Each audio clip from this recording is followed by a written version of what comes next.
The Life of Susannah Spurgeon. Written by Charles Ray, originally published in 1903. This audiobook was produced by scrollreader.com, producing free audiobooks and reprinting old classics. Preface. Written in 1903 by Charles Ray. It has been felt that a short biography of Mrs. C.H. Spurgeon would be appreciated by the many thousands who have received help through her book fund and its auxiliary branches, and by the still greater number of persons who have been incited to increased efforts in the service of Christ through her inspiring efforts in the service of Christ through her inspiring example. Mrs. Spurgeon was indeed a wonderful woman, and if this little book arouses interest in the book fund, where hitherto its unique work was unknown, and encourages invalid Christians and others to take up some work for their Master by showing them the power of the weakest, it will have achieved its purpose. Chapter 1. Early Years. Mrs. Spurgeon was born on January 15, 1832, and her girlhood days were spent partly in the southern suburbs and partly in the City of London, which had not then, as now, ceased to be residential. In the political world, the times were stirring. There were wars and rumours of wars, but probably little of the turmoil of the nations was known to the young maiden, for English girls were not then allowed to read morning and evening newspapers, and encouraged to give their opinions upon the latest events of the day.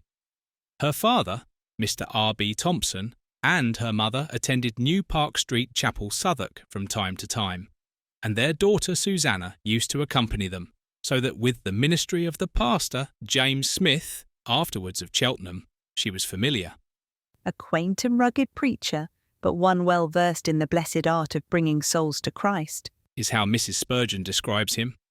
Often had I seen him administer the ordinance of baptism to the candidates, wondering with a tearful longing whether I should ever be able thus to confess my faith in the Lord Jesus. I can recall the old-fashioned dapper figure of the senior deacon, of whom I stood very much in awe. He was a lawyer, and wore the silk stockings and knee breeches dear to a former generation. When the time came to give out the hymns, he mounted an open desk immediately beneath the pulpit, and from where I sat, I had a side view of him. To the best of my remembrance, he was a short, stout man, and his rotund body, perched on his undraped legs and clothed in a long-tailed coat, gave him an unmistakable resemblance to a gigantic robin, and when he chirped out the verses of the hymn in a piping, twittering voice, I thought the likeness was complete. Those early experiences at New Park Street Chapel were among the most vivid memories of Mrs. Spurgeon's life. Well, also, she continues, did I know the curious pulpit without any stairs? It looked like a magnified swallow's nest, and was entered from behind through a door in the wall. My childish imagination was always excited by the silent and creepy manner in which the minister made his appearance therein. One moment the big box would be empty. The next, if I had but glanced down at Bible or hymn book and raised my eyes again, there was the preacher, comfortably seated or standing ready to commence the service. I found it very interesting, and though I knew there was a matter-of-fact door through which the good man stepped into his rostrum, this knowledge was not allowed to interfere with, or even explain the fanciful notions I love to indulge in concerning that mysterious entrance and exit. It was certainly somewhat singular that in the very pulpit which had exercised such a charm over me, I should have my first glimpse of the one who was to be the love of my heart and the light of my earthly life. The young girl's visits to New Park Street Chapel were no doubt more frequent than they would have been, from the fact that old Mr. and Mrs. Olney were very fond of her, and often invited her to visit them.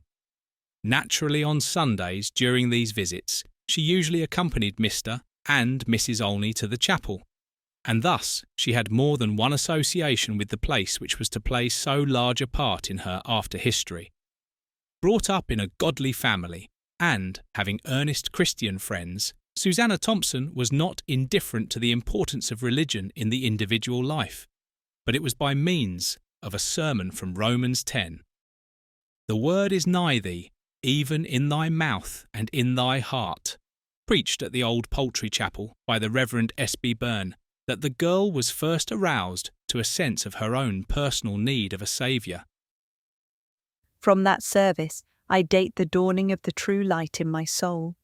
The Lord said to me, through his servant, "Give me thy heart," and constrained by his love, that night witnessed my solemn resolution of entire surrender to himself.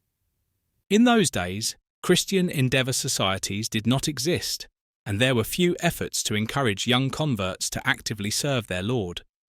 The lack of fellowship with like-minded young believers and the absence of Christian work to engage the mind and foster a deeper knowledge of God undoubtedly contributed to a sense of spiritual coldness and indifference. This condition often replaced the joy and gladness of heart that had initially accompanied their conversion. Seasons of darkness, despondency and doubt had passed over me, She says, but I had kept all my religious experiences carefully concealed in my own breast. the hesitancy and reserve in this respect being the cause, in Mrs. Spurgeon's judgment, of the sickly and sleepy condition of her soul. It was at this juncture that she first came under the influence of the man who was in a few years to become more dear to her than all others. Chapter 2. First contact with C.H. Spurgeon. In the morning of Sunday, December the 18th, 1853, Charles Haddon Spurgeon, then a gauche country youth of 19 years, preached for the first time in the pulpit of New Park Street Chapel. Susannah Thompson was staying with old Mr. and Mrs. Olney, but she did not go to the service, although, like many others, the much talked of experiment of asking a lad from a rural village to occupy the historic pulpit of Benjamin Keach, Dr. Gill and Dr. Ripon interested her. The members of the Olney family, when they returned from the morning service, were full of praise for the preacher, and, in common with others of the congregation, they were determined that in the evening the many empty seats which had obviously discouraged and disconcerted the young minister should be filled. Friends and acquaintances were called upon and urged to go to New Park Street Chapel, with the result that in the evening the church was full. Susannah Thompson was there, more to please her friends than herself, for having rigid ideas as to the proprieties of the pulpit, she entertained no prepossessions in favour of one, and he a mere youth, who dared to break those proprieties. The chapel was filled, a hush fell upon the multitude, and all eyes, including those of the young maiden, were turned towards the pulpit. At last the door in the wall opened and the preacher entered briskly. Miss Thompson was shocked. This was quite contrary to her ideas of what a preacher should be. Young Charles Haddon Spurgeon was evidently from the country. She could have told that in a moment, even if she had not known. His clothes had the village tailor marked upon every part of them. Round his neck he wore a great stock of black satin, and in his hand he carried a blue handkerchief with white spots. What business had such a youth in the pulpit of Dr. Gill and Dr. Ripon? And with that thought in her prejudiced mind, Susannah Thompson settled down to hear what he had to say. Ah, how little I then thought that my eyes looked on him who was to be my life's beloved. How little I dreamed of the honour God was preparing for me in the near future. It is a mercy that our lives are not left for us to plan, but that our Father chooses for us. Else might we sometimes turn away from our best blessings and put from us the choicest and loveliest gifts of his providence. For if the whole truth be told, I was not at all fascinated by the young orator's eloquence, while his countrified manner and speech excited more regret than reverence. Alas for my vain and foolish heart! I was not spiritually minded enough to understand his earnest presentation of the gospel and his powerful pleading with sinners. But the huge black satin stock, the long badly trimmed hair, and the blue pocket handkerchief with white spots, which he himself has so graphically described. These attracted most of my attention, and I fear awakened some feelings of amusement. There was only one sentence of the whole sermon which I carried away with me, and that solely on account of its quaintness, for it seemed to me an extraordinary thing for the preacher to speak, of the living stones in the heavenly temple, perfectly joined together with the vermilion cement of Christ's blood. When C.H. Spurgeon finally accepted the pastorate of New Park Street Chapel, Miss Thompson often met him at the house of Mr. and Mrs. Olney, although neither the preacher nor his wife could ever recall their first introduction to one another. The young maiden seems to have soon got over her prejudices and often went to hear the new minister. It was not long before his earnest pleadings aroused her, and she realised that her life of indifference and non-service was far from being what it should be. Gradually, I became alarmed at my backsliding state, and then, by a great effort, I sought spiritual help and guidance from Mr. William Olney, Father Olney's second son, and my cousin by marriage, who was an active worker in the Sunday school at New Park Street, and a true Mr. Greatheart and comforter of young pilgrims. He may have told the new pastor about me, I cannot say. But one day I was greatly surprised to receive from Mr. Spurgeon an illustrated copy of the Pilgrim's Progress, in which he had written the inscription, Miss Thompson, with desires for her progress in the blessed pilgrimage, from C.H. Spurgeon, April 20th, 1854. I do not think, Continues Mrs. Spurgeon, that my beloved had at that time any other thought concerning me than to help a struggling soul heavenward, but I was greatly impressed by his concern for me, and the book became very precious as well as helpful. By degrees, though with much trembling, I told him of my state before God, and he gently led me, by his preaching and by his conversations, through the power of the Holy Spirit to the cross of Christ, for the peace and pardon my weary soul was longing for. From this time, the intimacy and friendship of the young couple grew, although on Miss Thompson's part, at any rate, there was no thought of love. She tells us, however, that she was happier than she had been since the days at the Poultry Chapel when she was first brought to the feet of Christ, and it is clear that the preacher who had taken London by storm had proved of real spiritual blessing to this quiet young girl, who now sat pretty regularly in his congregation. Chapter 3. The Dawning of Love. The manner and circumstances in which C.H. Spurgeon declared his love to Miss Thompson were very characteristic of the man. At the opening of the Crystal Palace at Sydenham on June 10th, 1854, a large party of friends connected with the New Park Street Chapel was present, including the preacher and the young girl to whom he had rendered such valuable spiritual help. We occupied some raised seats at the end of the palace where the great clock is now fixed. As we sat there talking, laughing, and amusing ourselves as best we could, while waiting for the procession to pass by, Mr. Spurgeon handed me a book into which he had been occasionally dipping, and pointing to some particular lines said, "What do you think of the poet's suggestion in those verses?" The volume was Martin Tupper's Proverbial Philosophy, then recently published, and already beginning to feel the stir of the breezes of adverse criticism, which afterwards gathered into a howling tempest of disparagement and scathing sarcasm. No thought had I for authors and their woes at that moment. The pointing finger guided my eyes to the chapter On Marriage, of which the opening sentences read as follows: "Seek a good wife of thy God, for she is the best gift of his providence. Yet ask not in bold confidence that which he hath not promised. Thou knowest not his good will. Be thy prayer then submissive thereunto, and leave thy petition to his mercy, assured that he will deal well with thee. If thou art to have a wife of thy youth, she is now living on the earth. Therefore think of her, and pray for her well." "Do you pray for him who is to be your husband?" said a softer low voice in my ear, so soft that no one else heard the whisper. I do not remember that the question received any vocal answer, but my fast-beating heart, which sent a telltale flush to my cheeks, and my downcast eyes, which feared to reveal the light which at once dawned in them, may have spoken a language which love understood.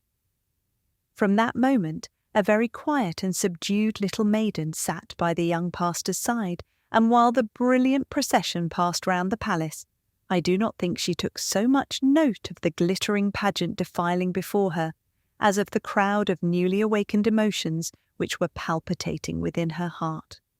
Neither the book nor its theories were again alluded to, but when the formalities of the opening were over and the visitors were allowed to leave their seats, the same low voice whispered again, "Will you come and walk round the palace with me?" How we obtained leave of absence from the rest of the party I know not, but we wandered together for a long time, not only in the wonderful building itself, but in the gardens and even down to the lake, beside which the colossal forms of extinct monsters were being cunningly modelled.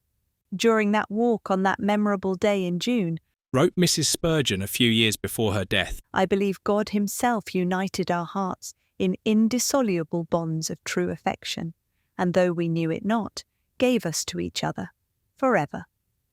From that time our friendship grew apace and quickly ripened into deepest love, a love which lives in my heart today as truly, and more solemnly and strongly than it did in those early days.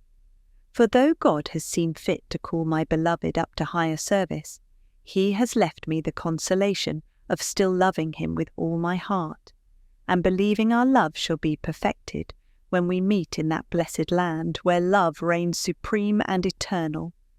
would anyone but Charles Haddon Spurgeon have whispered his love in the midst of a crowd, and have made it known by asking the lady of his choice to pray for her future husband?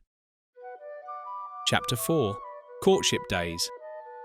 Less than 2 months after the incident at the Crystal Palace, C.H. Spurgeon formally proposed for the hand of Susannah Thompson. They were in the little old-fashioned garden of the girl's grandfather, with its high brick walls, straight formal gravel paths, and small lawn. Rather a dreary and unromantic place for a declaration of love, as Mrs. Spurgeon described it.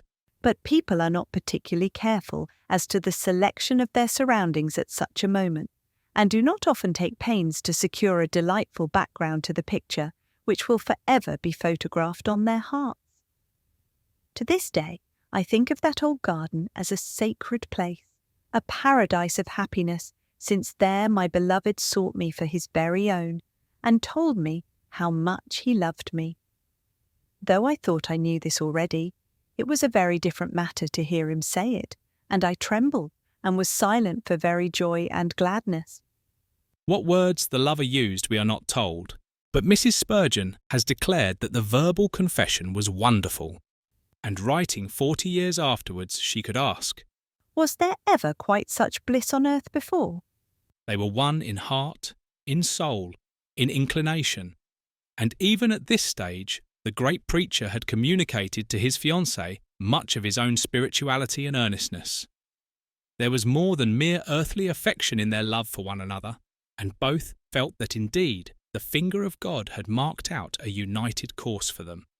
To me, it was a time as solemn as it was sweet, and with a great awe in my heart, I left my beloved, and, hastening to the house and to an upper room, I knelt before God and praised and thanked him with happy tears for his great mercy in giving me the love of so good a man. If I had known then how good he was and how great he would become, I should have been overwhelmed, not so much with the happiness of being his, as with the responsibility which such a position would entail. In the diary which the young girl kept, she thus made a record of that memorable day, August 2nd, 1854. It is impossible to write down all that occurred this morning. I can only adore in silence the mercy of my God and praise him for all his benefits. Miss Thompson now attended New Park Street Chapel pretty regularly, and before long she sought membership and became a candidate for baptism. The preacher asked her to write out her confession of faith, probably for his own personal perusal only, and this she did in a manner so satisfactory as to elicit a letter from him in which his joy at the work of grace in her soul can scarcely find utterance. Oh, I could weep for joy, as I certainly am doing now, to think that my beloved can so well testify to a work of grace in her soul. I knew you were really a child of God, but I did not think you had been led in such a path. I see my master has been ploughing deep, and it is the deep-sown seed, struggling with the clods, which now makes your bosom heave with distress. If I know anything of spiritual symptoms, I think I know a cure for you. Your position is not the sphere for earnest labour for Christ. You have done all you could in more ways than one, but you are not brought into actual contact either with the saints or with the sinful, sick or miserable, whom you could serve. Active service brings with it warmth, and this tends to remove doubting. For our works thus become evidences of our calling and election.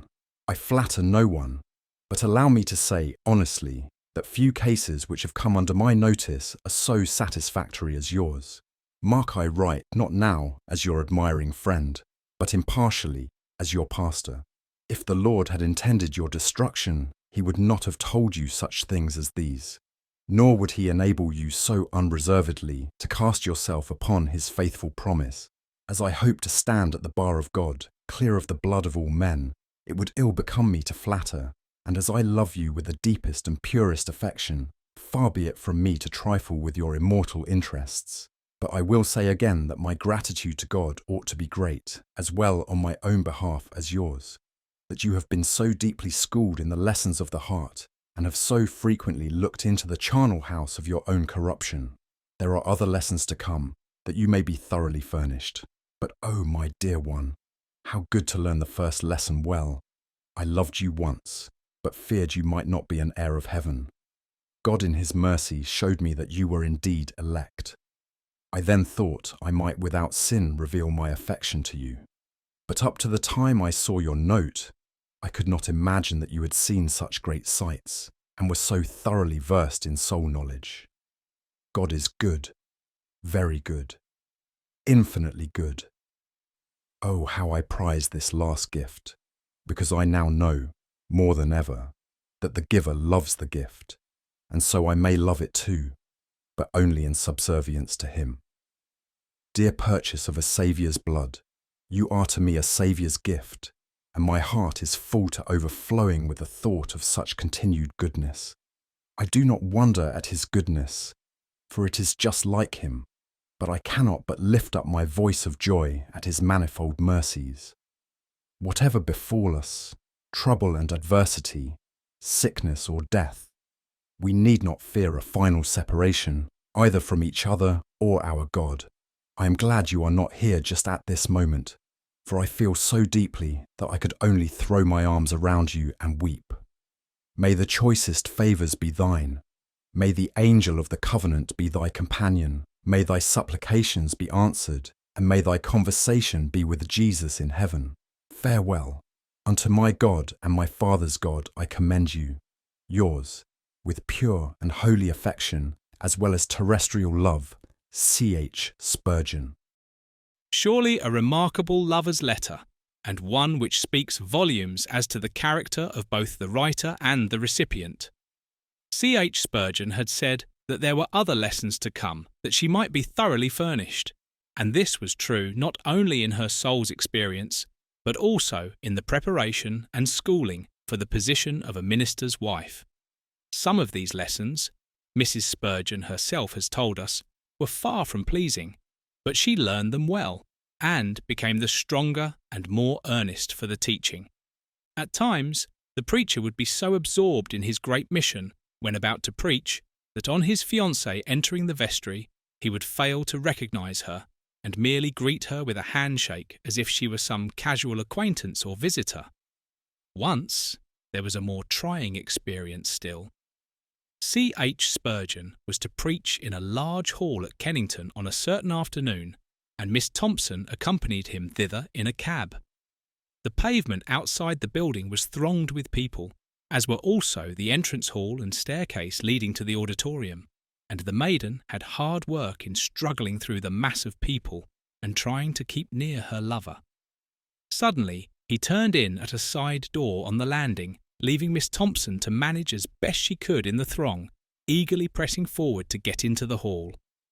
The burden of souls was resting heavily upon the preacher, and occupied with the momentousness of the message he was to deliver, he had forgotten all about his poor fiancée. At first I was utterly bewildered, and then, I am sorry to have to confess, I was angry. She at once returned home without making any further effort to get to a seat, her indignation and grief increasing momentarily. But the young girl possessed that best of gifts, a wise and loving mother, who with the greatest tact sought to soothe her daughter's ruffled spirits. She wisely reasoned that my chosen husband was no ordinary man, that his whole life was absolutely dedicated to God and his service, and that I must never, never hinder him by trying to put myself first in his heart. Presently, after much good and loving counsel, my heart grew soft, and I saw I had been very foolish and wilful. And then a cab drew up at the door, and dear Mr. Spurgeon came running into the house in great excitement, calling, "Where's Susie? I have been searching for her everywhere and cannot find her. Has she come back by herself?" My dear mother went to him, took him aside and told him all the truth, and I think, when he realized the state of things, she had to soothe him also, for he was so innocent at heart of having offended me in any way, that he must have felt I had done him an injustice in thus doubting him. At last mother came to fetch me to him, and I went downstairs. Quietly, he let me tell him how indignant I had felt, and then he repeated mother's little lesson, assuring me of his deep affection for me, but pointing out that before all things he was God's servant, and I must be prepared to yield my claims to his. I never forgot the teaching of that day. I had learned my hard lesson by heart, for I do not recollect ever again seeking to assert my right to his time and attention when any service for God demanded them. The incident closed happily with a cosy tea at her mother's house, and Mrs. Spurgeon speaks of the sweet calm which reigned in the hearts of all after the storm of the afternoon. When a few weeks later the preacher was to fulfil an engagement at Windsor, he wrote and asked his fiancée to accompany him, adding, Possibly I may be again inattentive to you if you do go, but this will be nice for us both, that Charles may have space for mending, and that Susie may exhibit her growth in knowledge of his character, by patiently enduring his failings. In April 1855, Miss Thompson paid a week's visit to Colchester in company with her fiancé to be introduced to his parents and family. It was a joyous holiday, largely due to the lovers spending the entire day together, and the warm reception they received from Reverend John Spurgeon and his wife, who graciously welcomed their future daughter-in-law. When the young minister was in London, he had little time for courtship, and when he did visit his fiancée at her Brixton home, he usually took proofs of a sermon with him to revise for the press. I learned to be quiet and to mind my own business while this important work was going on. It was good discipline for the pastor's intended wife. Even in these early days, C.H. Spurgeon was abused in the press, and he found some consolation in writing to his fiancée, who did much to comfort and sustain him. I'm down in the valley, partly because of two desperate attacks in the Sheffield Independent and the Empire, and partly because I cannot find a subject. Yet faith fails not. I know and believe the promise, and am not afraid to rest upon it. All the scars I receive are scars of honour. So faint heart on to the battle. My love, were you here, how you would comfort me. But since you are not, I shall do what is better still. Go upstairs alone and pour out my grief into my Saviour's ear. About this time, Miss Thompson's parents removed from Brixton to Falcon Square in the City of London, and the lovers saw more of one another than they had hitherto done.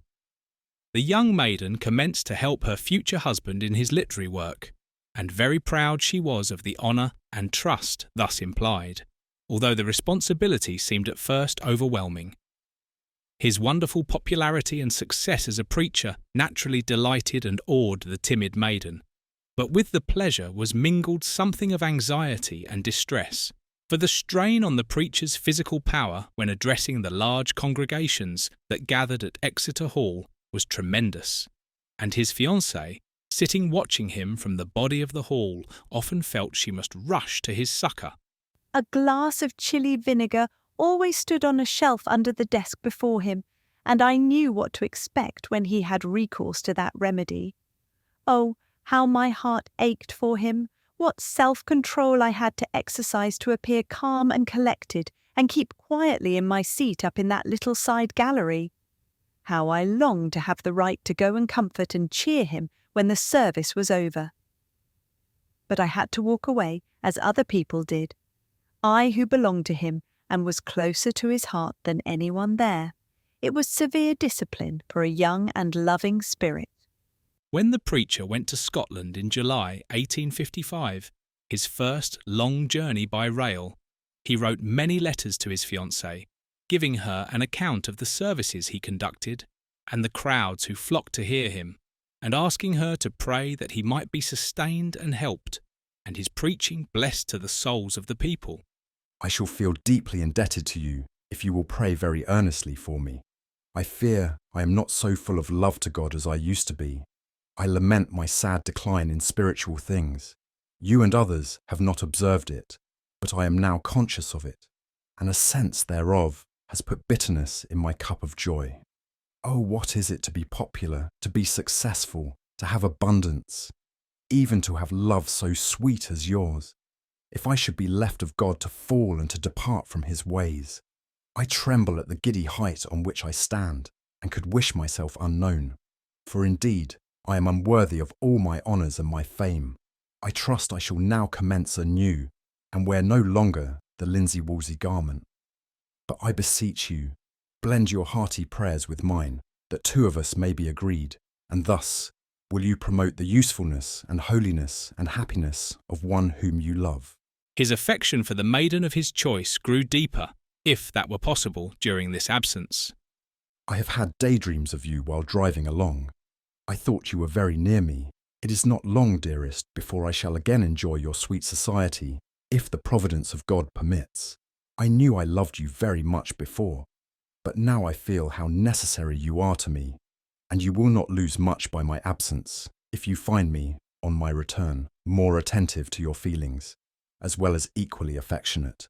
I can now thoroughly sympathise with your tears, because I feel in no little degree that pang of absence which my constant engagements prevented me from noticing when in London. How then must you, with so much leisure, have felt my absence from you, even though you well knew that it was unavoidable on my part. My darling, accept love of the deepest and purest kind from one who is not prone to exaggerate, but who feels that here there is no room for hyperbole. It must have been no ordinary woman who could draw such letters from Charles Haddon Spurgeon. Chapter 5. Married Life. The wedding of Susannah Thompson and Charles Haddon Spurgeon took place at New Park Street Chapel on January 8, 1856, Dr. Alexander Fletcher of Finsbury Chapel officiating. As may be imagined, in the case of a man whose name was in everybody's mouth and whose remarkable work was the topic of discussion up and down the country, it was quite impossible for the wedding to be a quiet one. At a very early hour in the morning, people began to gather outside the chapel, ladies being among the first arrivals, and soon after 8 o'clock the crowd had swelled to such proportions that New Park Street and some adjoining thoroughfares were blocked with people, and traffic was practically at a standstill. A special body of police had to be summoned to prevent accidents. When the chapel doors were at last opened, there was a rush for seats, and in less than half an hour the building was filled to its utmost extent. Large numbers who had tickets of admission but arrived late were unable to gain entrance. Many went home when they found that there was no chance of their being able to get inside the chapel, but some thousands still remained in the streets to see the bride and bridegroom enter and leave. It must have been a trying ordeal for the modest and retiring girl. She had risen early and spent much time in her bedroom in private prayer. Although awed with a sense of the responsibilities which she was about to assume, she was happy beyond expression that the Lord had so favoured her. And on her knees, with no one else near, she earnestly sought strength and blessing and guidance in the new life opening before her. The dressing for the ceremony did not take an unconscionable time as it does with some maidens, for Susannah Thompson was very simply attired, and as she drove through the city to the chapel with her father, the young girl's chief thought was, As the passers-by cast astonished glances at the wedding equipage, whether they all knew what a wonderful bridegroom she was going to meet. The crowds standing in the streets adjoining New Park Street bewildered the bride, and she remembered little more until she was inside the building. A large wedding party in the table pew, dear old Dr. Alexander Fletcher beaming benignly on the bride and bridegroom before him, and the deacons endeavouring to calm and satisfy the excited and eager onlookers. The service was commenced by the congregation singing the hymn, Salvation, Oh, the Joyful Sound. After which, Dr. Fletcher read the 100th Psalm and prayed for the divine blessing upon the young couple. The venerable minister then gave a short address, and the wedding ceremony was performed in the usual manner. The reading of another lesson, a hymn sung by the congregation, and a closing prayer completed the proceedings, and Mr. and Mrs. Spurgeon, after receiving the congratulations of their friends in the chapel, drove away amid the loud and continued cheering of the crowds gathered outside the building. A brief honeymoon of 10 days was spent in Paris, and, as Mrs. Spurgeon had often been to that city before and was a good French scholar, she acted as cicerone to her husband. Together they explored churches, palaces and museums, with Susannah finding new delight in revisiting familiar places, now shared with those loving eyes that looked upon them. Years afterwards, during one of C.H. Spurgeon's frequent visits to the French capital, he wrote to his wife, My heart flies to you as I remember my first visit to this city under your guidance. I love you now as then, only multiplied many times. The happy couple would have liked to prolong the holiday, but the preacher was unable to leave his work, and so they returned to their first united home, a modest house in New Kent Road, London, where, as in all their future homes, the best room became the library. We never encumbered ourselves with what a modern writer calls the drawback of a drawing room, perhaps for the good reason that we were such homely, busy people that we had no need of so useless a place. But more especially, I think, because the best room was always felt to belong by right to the one who laboured much in the Lord. Never have I regretted this early decision. It is a wise arrangement for a minister's house, if not for any other. Housekeeping was commenced on a very modest scale, for C.H. Spurgeon was keenly anxious to provide a training for young preachers who needed a course of education to fit them for the ministry, and his wife threw herself into the work with a zeal not less than his own. She was a splendid manageress, and by means of rigid economies, quite a substantial amount was saved towards the support and education of the first student. The success of this effort leading to the foundation of the Pastors' College. I rejoice to remember how I shared my beloved's joy when he founded the institution, and that together we planned and pinched in order to carry out the purpose of his loving heart. It gave me quite a motherly interest in the college and our own men. The chief difficulty with regard to money matters in those days was to make both ends meet. We never had enough left over to tie a bow and ends. But I can see now that this was God's way of preparing us to sympathise with and help poor pastors in the years which were to come. There were times when the devoted couple abstained from almost necessary things in order to have money to help on the work. For the young wife, it must have been a time of great anxiety when means were sorely straitened and the coffers of both college and household were well nigh empty. Yet the joys of their little home more than compensated for such cares. What times of happiness were spent in the little home on Sunday evenings after the duties of the day were done. On his return from chapel, tired by his labours, the preacher would enjoy a light repast and then throw himself into an easy chair by the fireside, while his wife sat on a low cushion at his feet, reading to him from the pages of George Herbert or some other Christian poet. Or, if the young minister felt that he had not been as earnest in his preaching as he should have been, the poet would give place to Baxter's Reformed Pastor. As the solemn words were read, husband and wife would sob and weep together, he from the smitings of a very tender conscience towards God, and she because she loved him and wanted to share his grief. The constant absence from home of Charles Haddon Spurgeon in fulfilment of his preaching engagements were sources of sore trial to the young wife. Often tired of waiting in the sitting room late at night for his return, she would pace up and down the passage, praying that he might be brought back in safety to his home. And with what a thrill of joy and thankfulness did she open the door and welcome him, when his step was heard outside. Once and once only she broke down when her dear one was about to leave in the early morning for a distant mission, and the tears could not be kept back. Wifey, do you think that when any of the children of Israel brought a lamb to the Lord's altar as an offering to him, they stood and wept over it when they had seen it laid there? And when she replied in the negative, he added tenderly, Well, don't you see, you are giving me to God in letting me go to preach the gospel to poor sinners, and do you think he likes to see you cry over your sacrifice? Could ever a rebuke have been more sweetly and graciously given? It sank deep into my heart, carrying comfort with it, and thenceforward when I parted with him, the tears were scarcely ever allowed to show themselves. Or if a stray one or two dared to run over the boundaries, he would say, What, crying over your lamb, wifey? And this reminder would quickly dry them up and bring a smile in their place. One very remarkable incident happened about this time.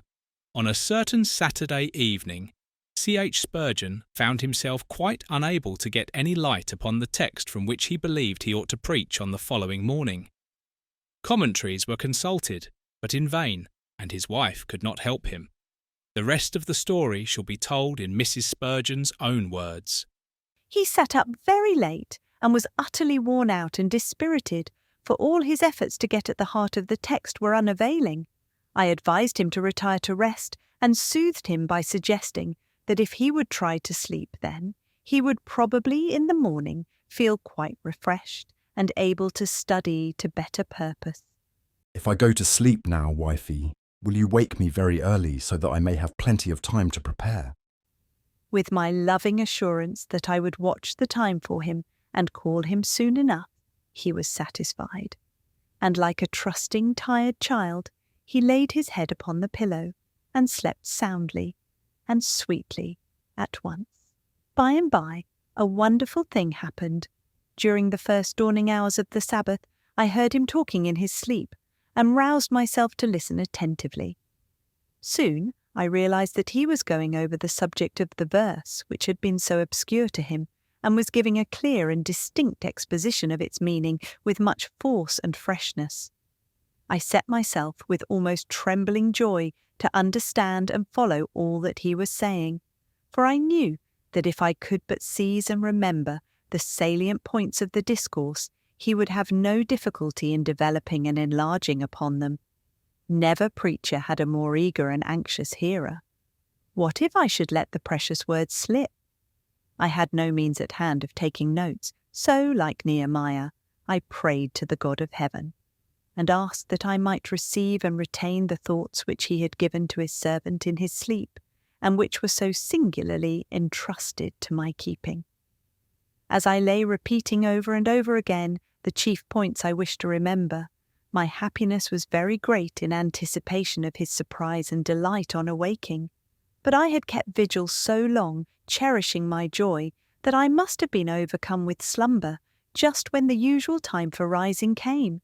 For he awoke with a frightened start, and seeing the telltale clock said, "Oh, wifey, you said you would wake me very early, and now see the time. Oh, why did you let me sleep? What shall I do? What shall I do?" "Listen, beloved," I answered, and I told him all I had heard. "Why, that's just what I wanted," he exclaimed. "That is the true explanation of the whole verse. And you say I preached it in my sleep." "It is wonderful," he repeated again and again, and we both praised the Lord for so remarkable a manifestation of his power and love. Chapter 6. A Dark Shadow. On September the 20th, 1856, twin sons were born to Mrs. Spurgeon at her home in the New Kent Road, and the joy of husband and wife knew no bounds. Fortunately, the event fell upon a Saturday, and C.H. Spurgeon was able to remain indoors from morning to night. With what pride he gazed upon the babes, and how tenderly he comforted his wife, and spoke of the new and happy responsibility which they now had to fulfil. The boys were named Charles and Thomas, and from the first there was a tacit understanding and desire that they should be devoted to the service of God. No cloud that could mar the happiness and joy of the home seemed visible, and there was a holy peace brooding over the little family for which husband and wife repeatedly and devoutly thanked their Lord. But suddenly and without warning, when things seemed at their brightest, the black shadow of a dreadful sorrow was cast over the young and happy lives, and the faith of the wife and mother must have been such as that which the prophets of old possessed, or she would have been distraught. Exactly a month had elapsed since the birth of her boys.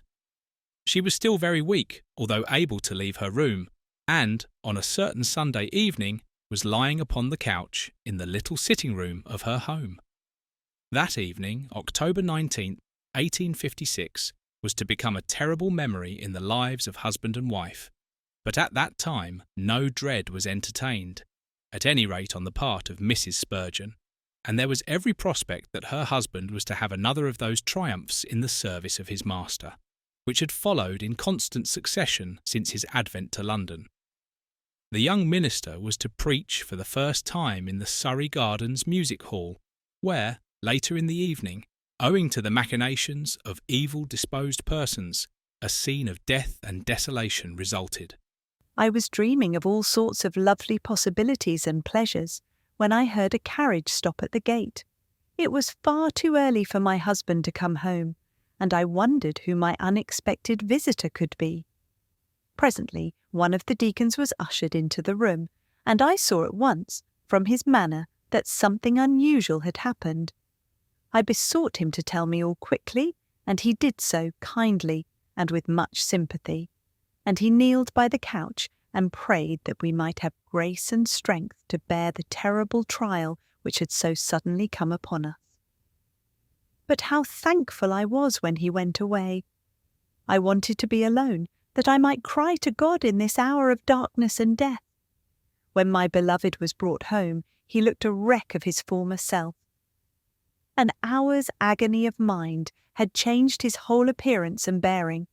The night that ensued was one of weeping and wailing and indescribable sorrow.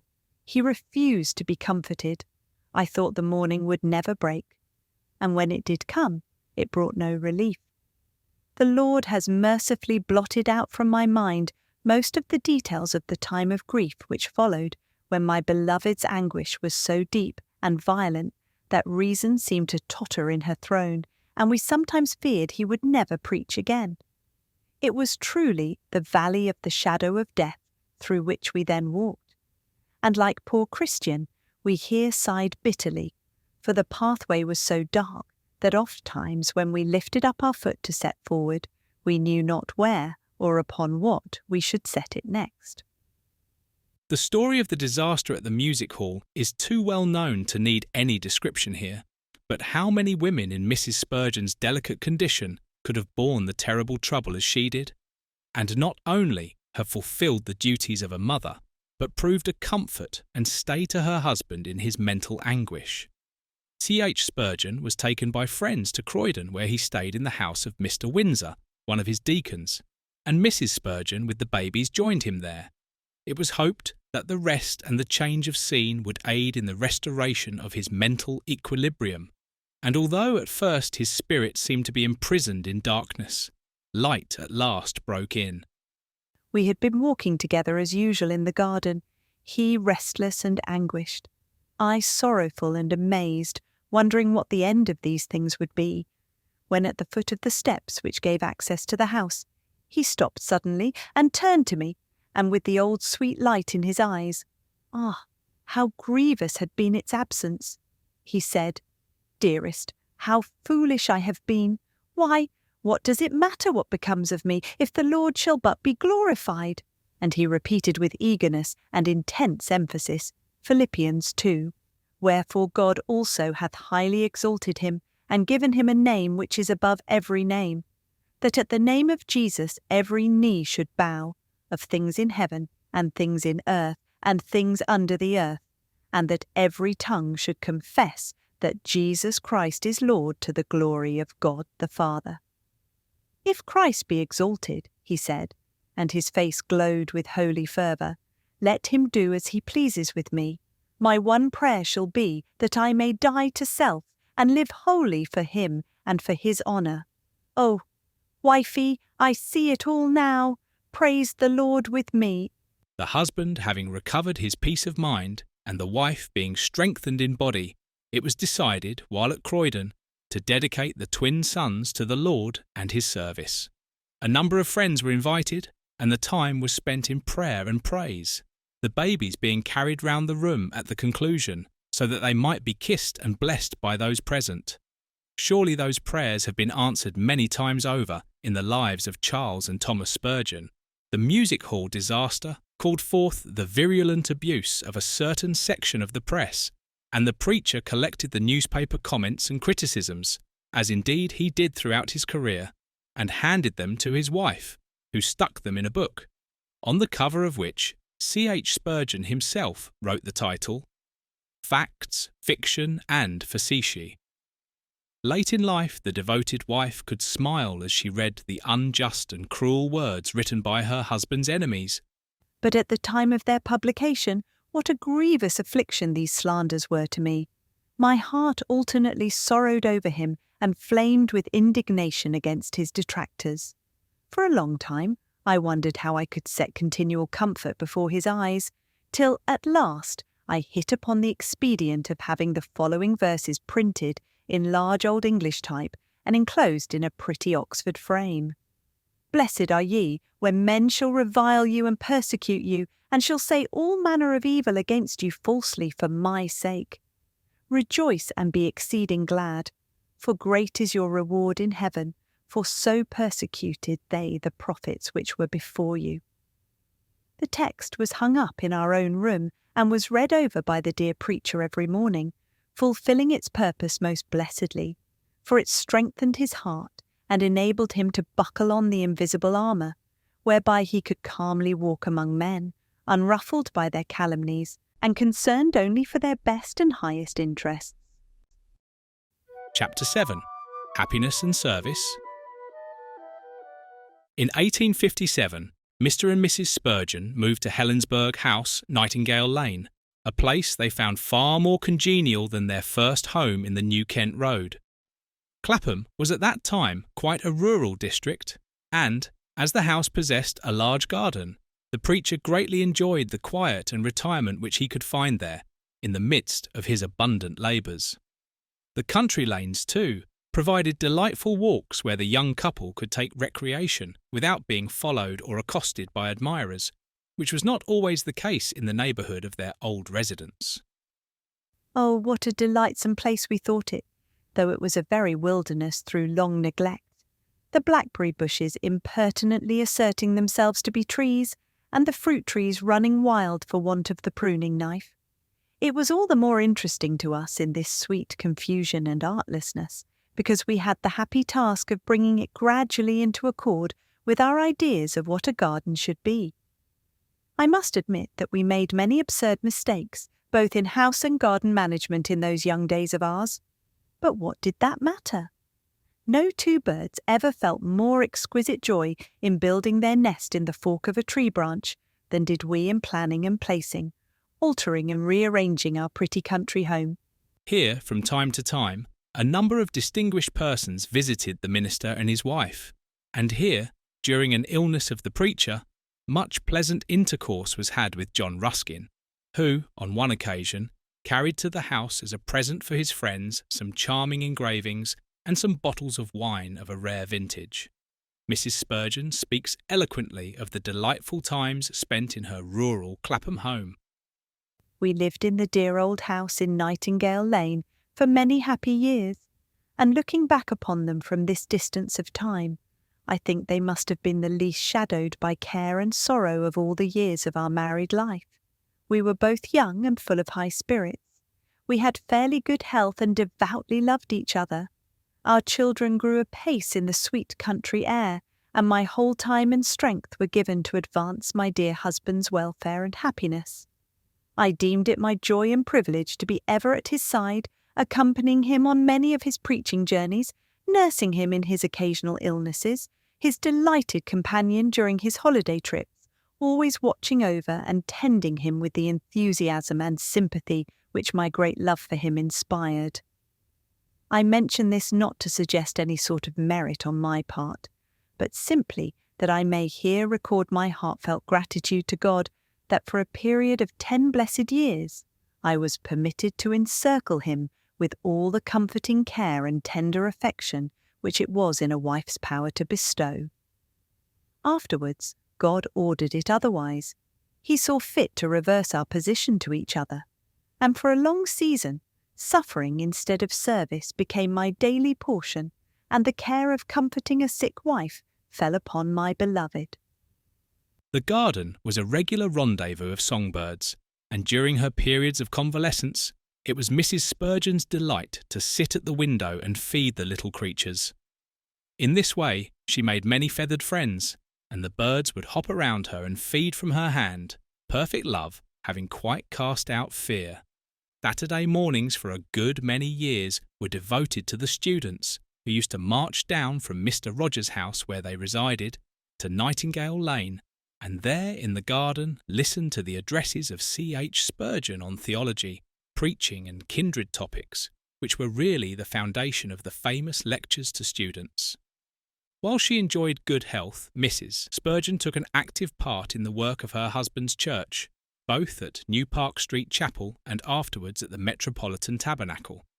She attended the services, often gave spiritual consolation to women and girls who were in trouble about their souls, and assisted the female candidates at the baptismal services. Writing in the British Banner on April 12, 1861, of the first service of this kind in the mammoth building that had just been opened, Dr. Campbell said, "The interest of the thing was overpowering.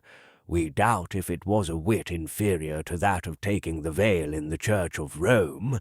There was the young orator, the idol of the assembly, in the water with a countenance radiant as the light, and there, on the pathway, was Mrs. Spurgeon, a most prepossessing young lady, the admiration of all who beheld her, with courtly dignity and inimitable modesty, kindly leading forward the trembling sisters in succession to her husband, who gently and gracefully took and immersed them with varied remark and honeyed phrase, all kind pertinent to the occasion, and greatly fitted to strengthen, encourage, and cheer." When, about a month later, the first church meeting was held in the tabernacle, and a record of thanks and gratitude to God was placed on the pages of the church book, Mrs. Spurgeon was the first of a long list of members to sign it after the names of the pastor, deacons, and elders had been appended. Chapter 8. Husband and Wife. Mrs. Spurgeon, in the earlier years of her married life, used to accompany her husband in his holidays both in England and on the continent. But in 1868, she tells us, her travelling days were done. Henceforth, for many years, I was a prisoner in a sick chamber, and my beloved had to leave me when the strain of his many labours and responsibilities compelled him to seek rest far away from home. These separations were very painful to hearts so tenderly united as were ours, but we each bore our share of the sorrow as heroically as we could, and softened it as far as possible by constant correspondence. And what a delightful correspondence it was! Love letters of the very best and highest kind. God bless you, and help you to bear my absence. Better that I should be away well than at home suffering. Better to your loving heart, I know. Do not fancy, even for a moment, that absence could make our hearts colder to each other. Our attachment is now a perfect union, indissoluble forever. My sense of your value and experience of your goodness are now united to the deep passion of love which was there at the first alone. Every year casts out another anchor to hold me even more firmly to you, though none was needed even from the first. May my own Lord, whose chastening hand has necessitated this absence, give you a secret inward recompense in soul, and also another recompense in the healing of the body. All my heart remains in your keeping. Did I but know that you are better, He writes on another occasion, I don't think I should have more to wish except your company. and a day or two later, God be thanked for even the twinkling stars of better news in the letter I have just received from your dear self. in a letter from Rome, we find the passage. I had 2 such precious letters from you this morning, worth to me far more than all the gems of ancient or modern art. The material of which they are composed is their main value, though there is also no mean skill revealed in its manipulation. They are pure as alabaster, far more precious than porphyry or verd antique. No mention shall be made of malachite or onyx, for love surpasses them all. Charles Haddon Spurgeon looked upon the writing of these letters as more than a loving duty to his wife. Knowing how pressed he was with other correspondence that had to be attended to, and with literary work, she often used to urge him to write less often to her, so as to get more rest for himself. But this he would not hear of, and except when taking a long railway journey, he used to write a letter to his wife every day that he was absent from her.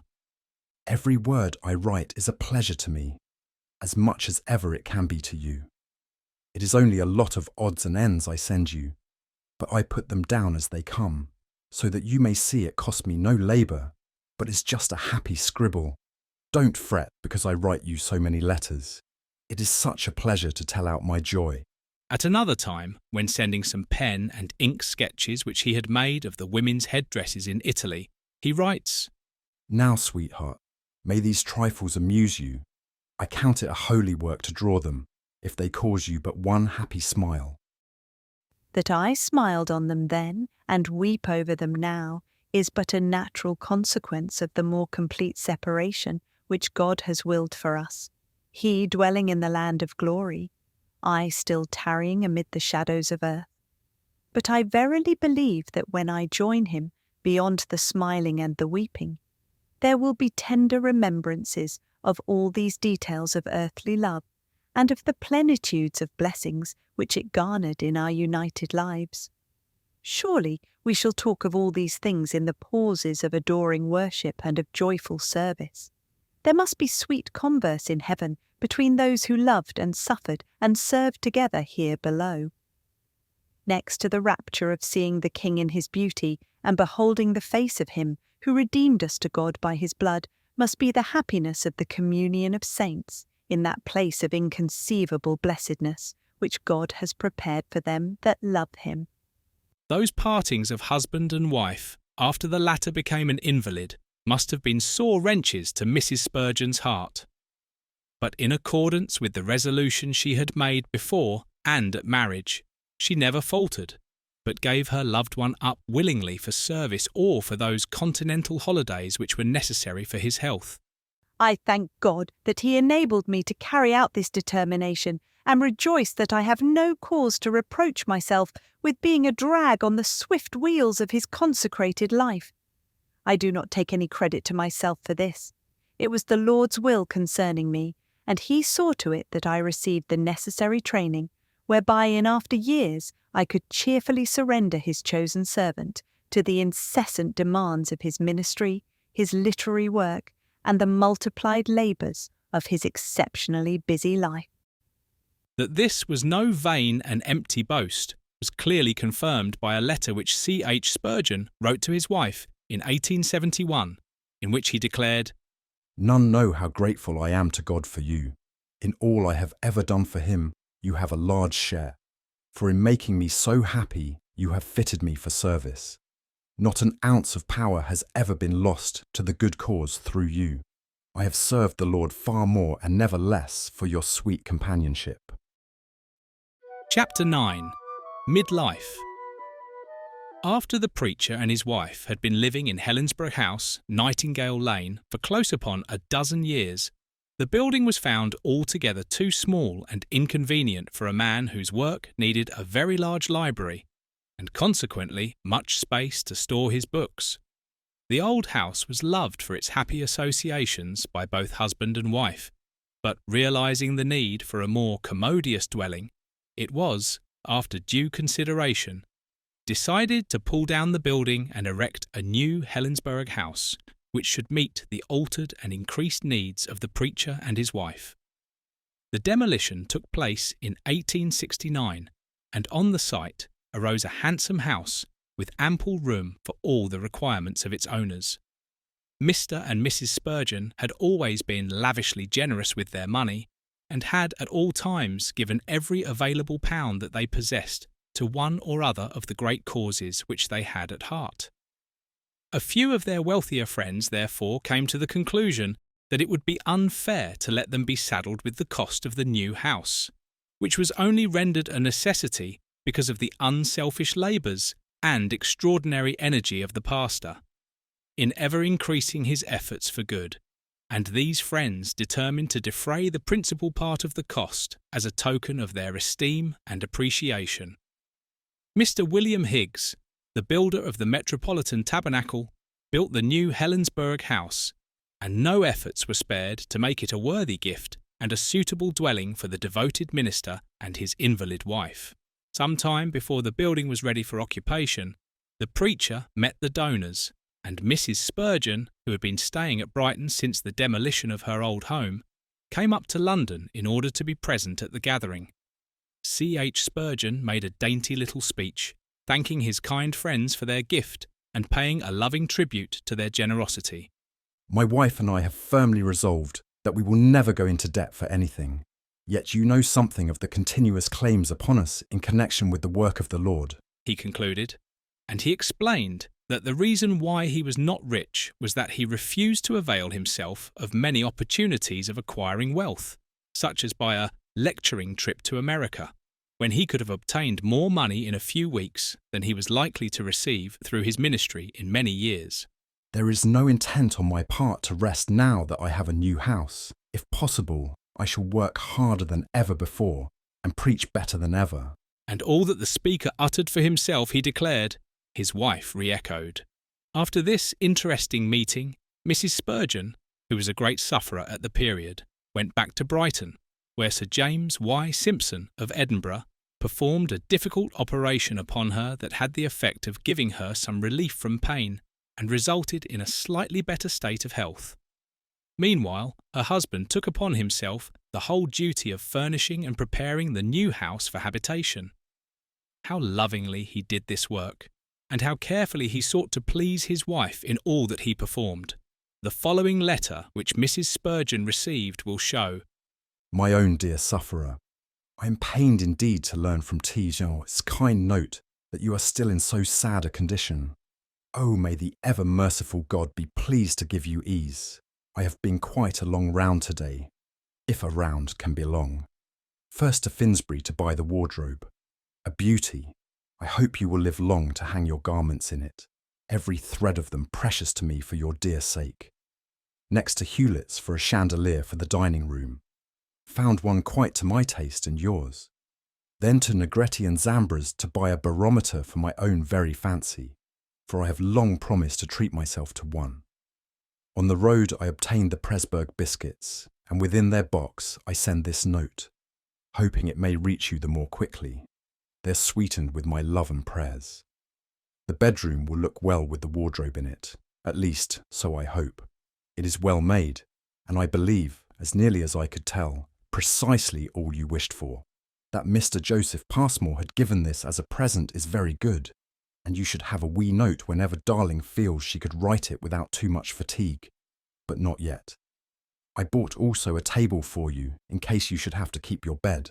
It rises or falls by a screw, and also swings sideways, so as to go over the bed, and then it has a flap for a book or paper, so that my dear one may read or write in comfort while lying down. I could not resist the pleasure of making this little gift to my poor suffering wifey, only hoping it might not often be in requisition, but might be a help when there was a needs be for it. Remember, all I buy, I pay for. I have paid for everything as yet with the earnings of my pen, graciously sent me in time of need. It is my ambition to leave nothing for you to be anxious about. I shall find the money for the curtains, etc. And you will amuse yourself by giving orders for them after your own delightful taste. I must not write more.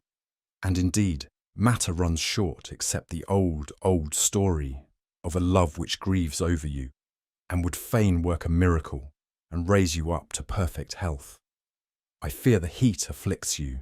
Well did the elders say to John in Patmos concerning those who are before the throne of God, neither shall the sun light on them, nor any heat. Yours to love in life and death, and eternally, CHS. When everything was ready, Mrs. Spurgeon's health for a time forbade her returning from Brighton, and her husband had to inhabit the house alone. But when at last she could take up her abode once again in Nightingale Lane, she found that the loving care of her husband had forgotten nothing that could in any way conduce to the comfort of an invalid almost entirely confined to her couch. Never will the rapture with which he welcomed her home be forgotten, nor the joyful pride with which he pointed out all the arrangements he had made, so that her captivity should have every possible compensation and alleviation. There was a cunningly contrived cupboard in one corner of the room into which he had gathered all the details of his loving care for her. When the doors were opened, a dainty washing apparatus was disclosed with hot and cold water laid on, so that no fatigue in ascending and descending the stairways should be necessary, and even the towels were embroidered with her name.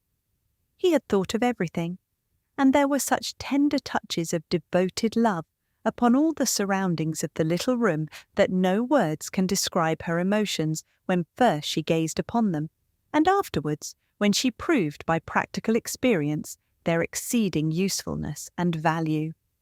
During her sad illness at this time, Mrs. Spurgeon had one very remarkable instance of a desire of hers being granted by what cannot but be accepted as a divine interposition. Her husband often used to ask if there were anything she would like him to get for her. The usual answer was a negative. But one day, in a half-bantering tone, she said, "I should like an opal ring and a piping bullfinch." Her husband was surprised, but replied, "Ah, you know I cannot get those for you." For several days the curious request was laughed over, and then it passed from the memories of both husband and wife. Mrs. Spurgeon herself shall tell the sequel of the story.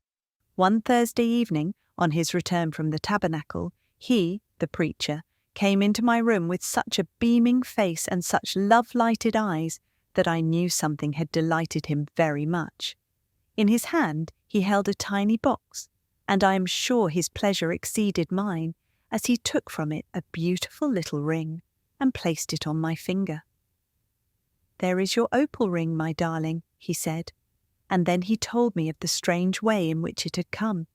An old lady, whom he had once seen when she was ill, sent a note to the tabernacle to say she desired to give Mrs. Spurgeon a small present, and could someone be sent to her to receive it. Mr. Spurgeon's private secretary went accordingly and brought the little parcel, which, when opened, was found to contain this opal ring. How we talked of the Lord's tender love for his stricken child, and of his condescension in thus stooping to supply an unnecessary gratification to his dear servant's sick one, I must leave my readers to imagine, but I can remember feeling that the Lord was very near to us.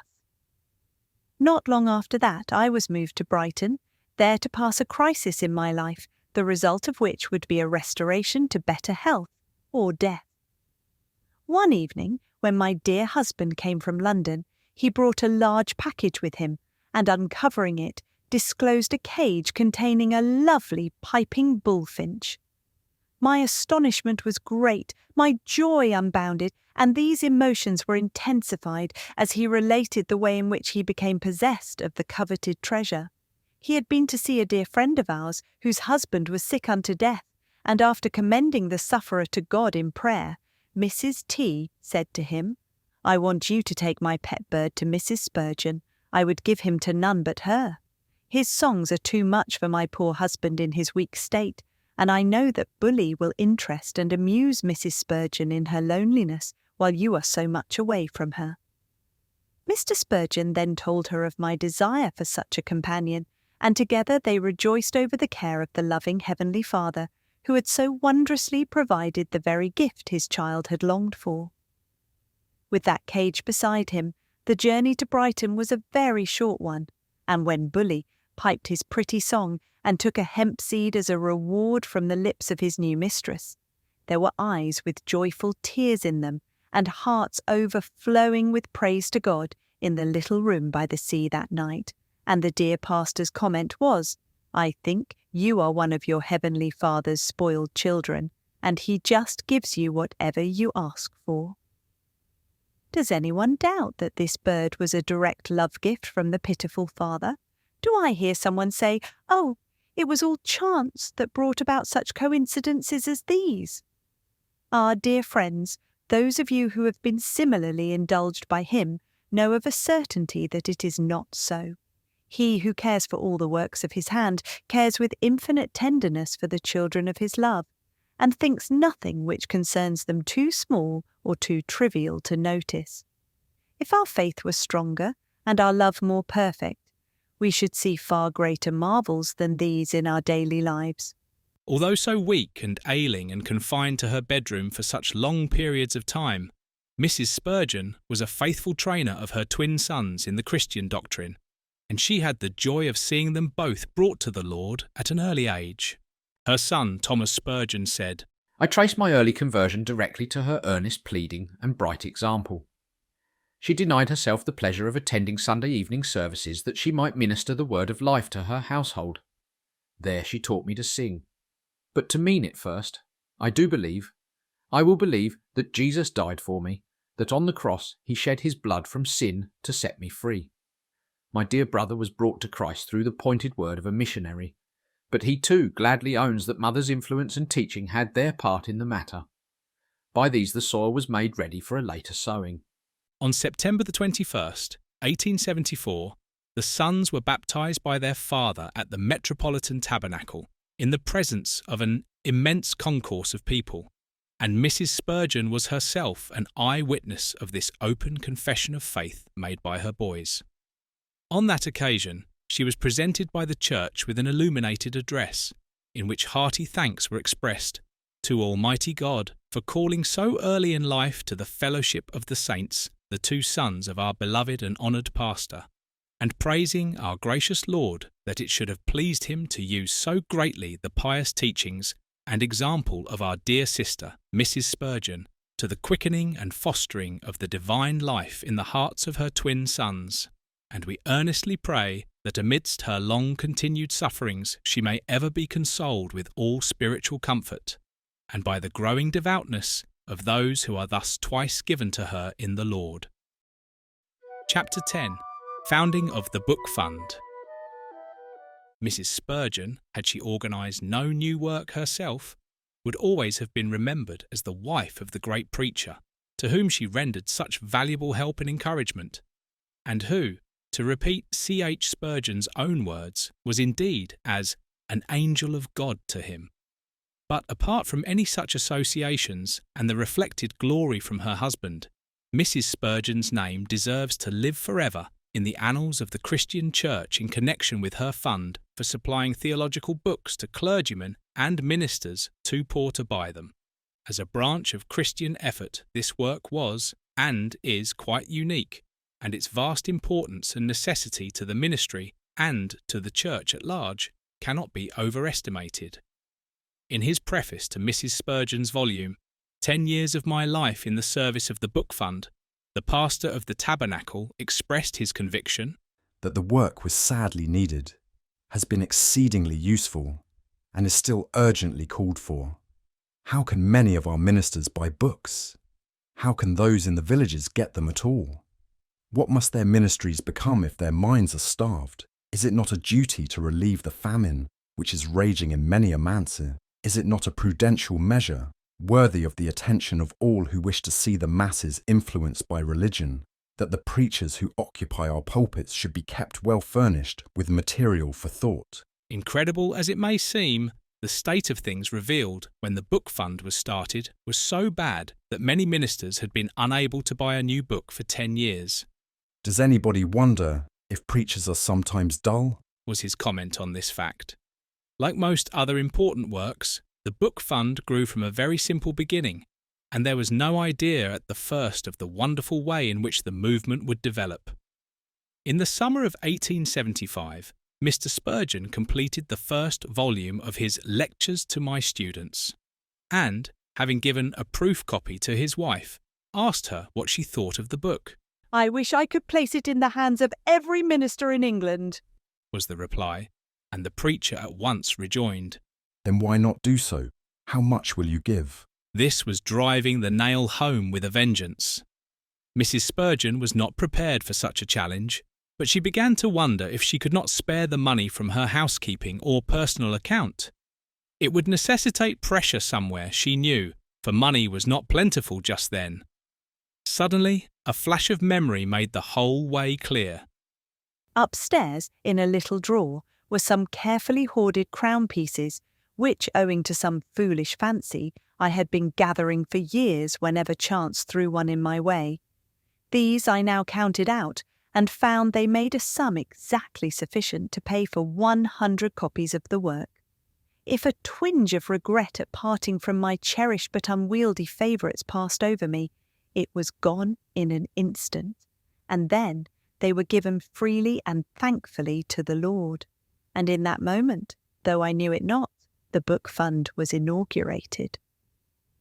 The next number of The Sword and the Trowel, that for July 1875, contained an announcement of Mrs. Spurgeon's intention and inviting poor Baptist ministers to apply for the book. The applications proved far more numerous than was anticipated, and although she could not supply all demands, the generous donor distributed 200 copies of the book instead of the 100 which she had at first proposed. In The Sword and the Trowel for August, C.H. Spurgeon referred to the matter again and said, It has been a great pleasure to my beloved wife to give a book to so many needy servants of the Lord. But it is a sad fact that there should be so many needing such a present. Cannot something be done to provide ministers with books? If they cannot be made rich in money, they ought not for the people's sake to be starved in soul. This appeal had due effect, and friends began to forward money, so that by the following month, September, parcels of books were being sent out to ministers every day, and the work was formally designated Mrs. Spurgeon's Book Fund. A gentleman contributed a number of good books for distribution among the poor ministers, and other people, who were unable to send money, followed his example and gave volumes from their libraries. Of course, the acceptance and acknowledgement of gifts in kind led to a good deal of rubbish being sent to Mrs. Spurgeon, who several times had to gently protest against worthless volumes, fit only for the rag shop, being presented to the book fund. I really fear that some people think that anything in the shape of a book will do for a minister, or they would scarcely send such things as advice to mothers, or letters to a son, as aids to pulpit preparation. On another occasion she wrote, In our world, there are many kind and compassionate people who, after reading about my book fund, immediately go to their bookcases, gather a stack of old books, and send them to me for the benefit of poor pastors. They believe they are offering the best possible help to the fund, its manager, and the needy individuals it serves. While I deeply appreciate their goodwill and do not wish to discourage their kindness or seem ungrateful, I must gently explain that these gifts are more of a burden than a help. I often struggle to figure out how to handle these well-intentioned but unhelpful contributions. Usually, when good people thus disturb the dusty solitude of their bookshelves, the result is as follows.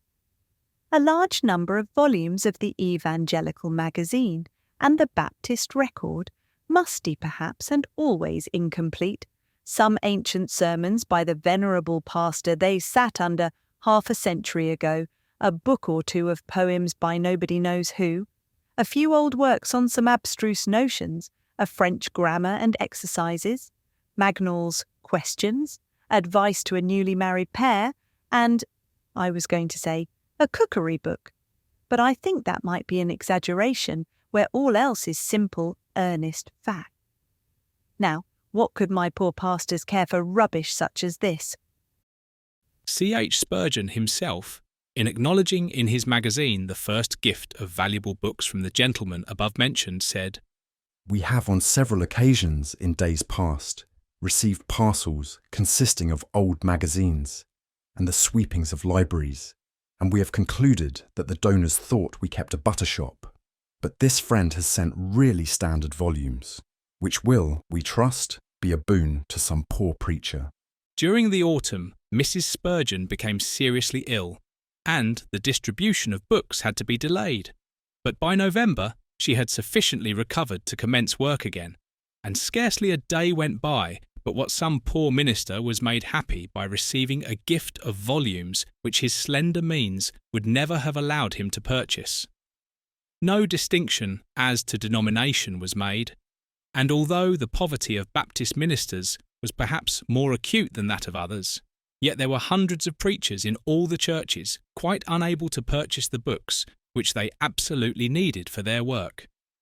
It was not long before the valuable volumes of the Treasury of David were added to the lectures, and gradually other books were distributed, mostly C.H. Spurgeon's own writings and sermons, as these were generally asked for by the poor ministers applying. By January 1876, without any solicitation, friends had sent in £182, and this had increased in August, 1 year after the inauguration of the fund, to upwards of £500, representing a distribution of 3,058 volumes. By a generous arrangement of the publishers of C.H. Spurgeon's works, the books were supplied for purposes of the fund at a very low rate, so that £500 in money would purchase about £800 worth of books. The novel and important work was now established on a solid and permanent basis, and the interest in the movement to furnish poor ministers' libraries was increasing. Quoting from the letters of recipients who expressed their intense joy and thankfulness at receiving the books Mrs. Spurgeon wrote in The Sword and the Trowel after the first 12 months' work. Now this is very beautiful and admirable, but is there not also something most sorrowfully suggestive to the Church of God? Surely these servants of Christ, these ambassadors for God, ought to have received better treatment at our hands than to have been left pining so long without the aids which are vitally necessary to them in their sacred calling. Books are as truly a minister's needful tools as the plane and the hammer and the saw are the necessary adjuncts of a carpenter's bench. We pity a poor mechanic whom accident has deprived of his working gear. We straightway get up a subscription to restore it, and certainly never expect a stroke of work from him while it is lacking. Why, I wonder, do we not bring the same common-sense help to our poor ministers and furnish them liberally with the means of procuring the essentially important books? Is it not pitiful to think of their struggling on from year to year on £100, £80, £60, and some, I am ashamed to write it, on less than £50 per annum? Many have large families, many more sick wives, some, alas, have both. They have heavy doctors' bills to pay, their children's education to provide for, are obliged to keep up a respectable appearance, or their hearers would be scandalised. And how they manage to do all this, and yet keep out of debt. As to their honour and credit, be it said, the majority of them do. Only they and their ever-faithful God can know. I never hear a word of complaint from them, only sometimes a pathetic line or two like this. After upwards of 16 years' service in the Master's vineyard, I am sorry to say that with a small salary and a wife and 5 daughters to provide for, my library is exceedingly small, and I am not in a position to increase its size by purchasing books. Or again, like this. My salary is small, £60, and if I did not get some little help from some benevolent societies, I should have very great difficulty in keeping the wolf from the door. Are these men to be kept in poverty so deep that they positively cannot afford the price of a new book without letting their little ones go barefoot? The labourer is worthy of his hire, but these poor labourers in the gospel field get a pittance which is unworthy both of the workman and the work, and if their people, who ought to help them more, either cannot or will not do so, we at least, dear friends, will do all in our power to encourage their hearts and refresh their drooping spirits. This is a digression, I dare say, from my authorized subject, but I was obliged to say what I have said, because my heart was hot within me, and I so earnestly want to do these poor brethren good service. Mrs. Spurgeon took as her motto the words which her husband put into the mouth of the spendthrift in John Ploughman's talk. Spend and God will send. And before the book fund was 9 months old, she had a remarkable proof of her faith being honoured. A gentleman sent £50 for the fund, the largest gift received up to that time, and it was quickly distributed in the form of books. About 6 months later, the same gentleman, who insisted upon remaining anonymous to everyone else, called upon Mrs. Spurgeon and declared his intention of giving to every one of the 500 Calvinistic Methodist ministers, preachers and students in North Wales, through the book fund, a copy of Lectures to My Students, and at the same time he handed over another sum of £50 to meet expenses. Before the distribution in North Wales was completed, the same generous donor gave authority to Mrs. Spurgeon to continue at his expense the dispatch of copies to the ministers and preachers in South Wales. Chapter 11. The Book Fund Grows. A few months before the book fund originated, Mrs. Spurgeon had sown in a large garden flower pot some lemon pips, hoping that one at least of them would spring up and grow into a healthy plant. Sure enough, one did take root, and a frail stem with 2 tiny leaves made its appearance, and was tenderly cared for by its owner. In a joyful moment, Mrs. Spurgeon compared her book fund, which was still fragile and uncertain, but full of great potential, to a small lemon tree. As the tree flourished and grew, she decided to regard it as an augury of the prosperity of her fund, with each new leaf representing a sum of £100 that would eventually come to hand. The growth of the tree was steady and continuous, and, curiously enough, the fund kept pace with it.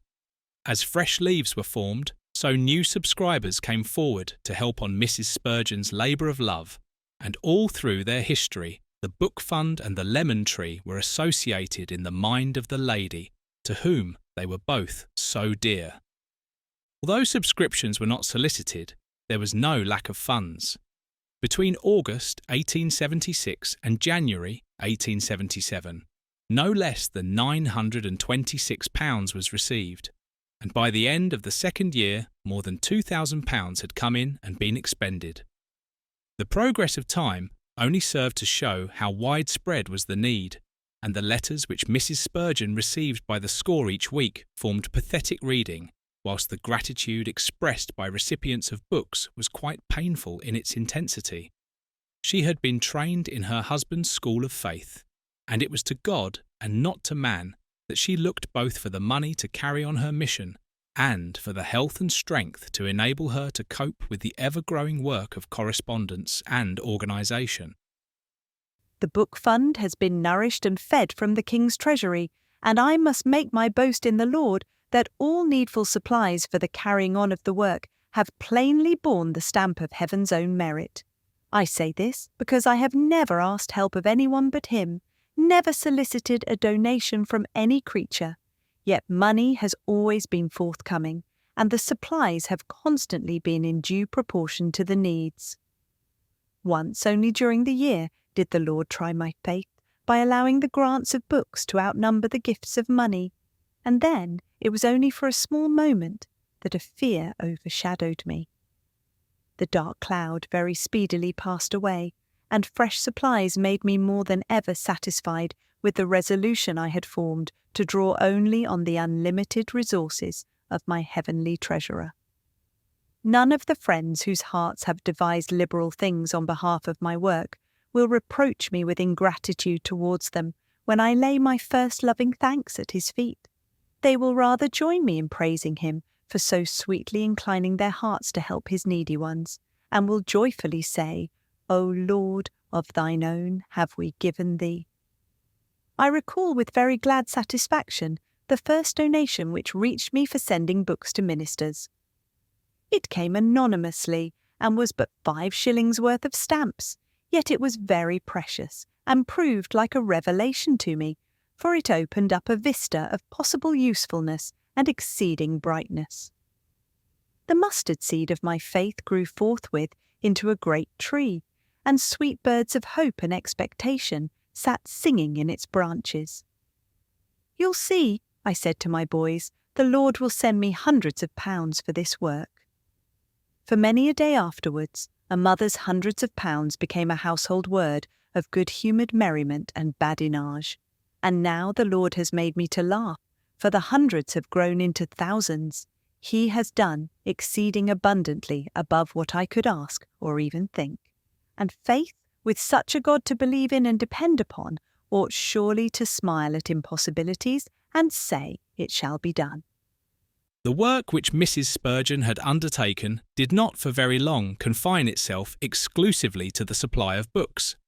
At the beginning of 1877, a friend placed at her disposal a sum of money from which she could draw such amounts as were necessary for the relief of poor ministers in dire financial straits, and, her husband and other friends adding to this sum, a very useful and much-needed Pastor's Aid Fund was founded, which has proved a valuable auxiliary and supplement to the book fund.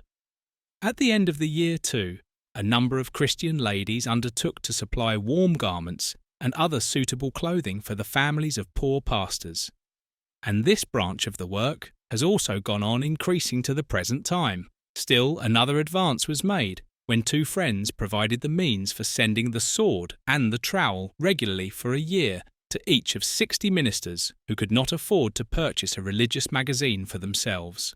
Perhaps these developments of Mrs. Spurgeon's original idea were foreshadowed by the announcement which the gardener made to her some time earlier. "Your lemon tree is brought up to the house, ma'am. It is making a great deal of new wood." In 1878, Mrs. Spurgeon's malady reached an acute stage, and indeed so serious was her condition that her son Thomas, who was then in Australia, received an urgent cable to return at once. For some time her life was despaired of, but the crisis was passed successfully, and, although still an invalid, she was able once again to give all her attention to the book fund. The work, however, did not diminish on account of the illness, for the arrears were soon made up, and the year was the most successful since the inauguration. Those periods of pain and weariness, which Mrs. Spurgeon was called upon to suffer, never led her to despair or to rebel against the strange providence that had so marked out a hilly path for her. If for a moment the mystery of life perplexed her, she quickly found comfort and consolation by trusting to Him who doeth all things well. Her diaries or notebooks contain many entries which tell of her experiences of soul during the most trying periods of her life. Referring to this time of crisis, she writes, "At the close of a very dark and gloomy day, I lay resting on my couch as the deeper night drew on, and though all was bright within my cosy little room, some of the external darkness seemed to have entered into my soul and obscured its spiritual vision. Vainly I tried to see the hand which I knew held mine and guided my fog-enveloped feet along a steep and slippery path of suffering. In sorrow of heart I asked, why does my Lord thus deal with his child? Why does he so often send sharp and bitter pain to visit me? Why does he permit lingering weakness to hinder the sweet service I long to render to his poor servants?"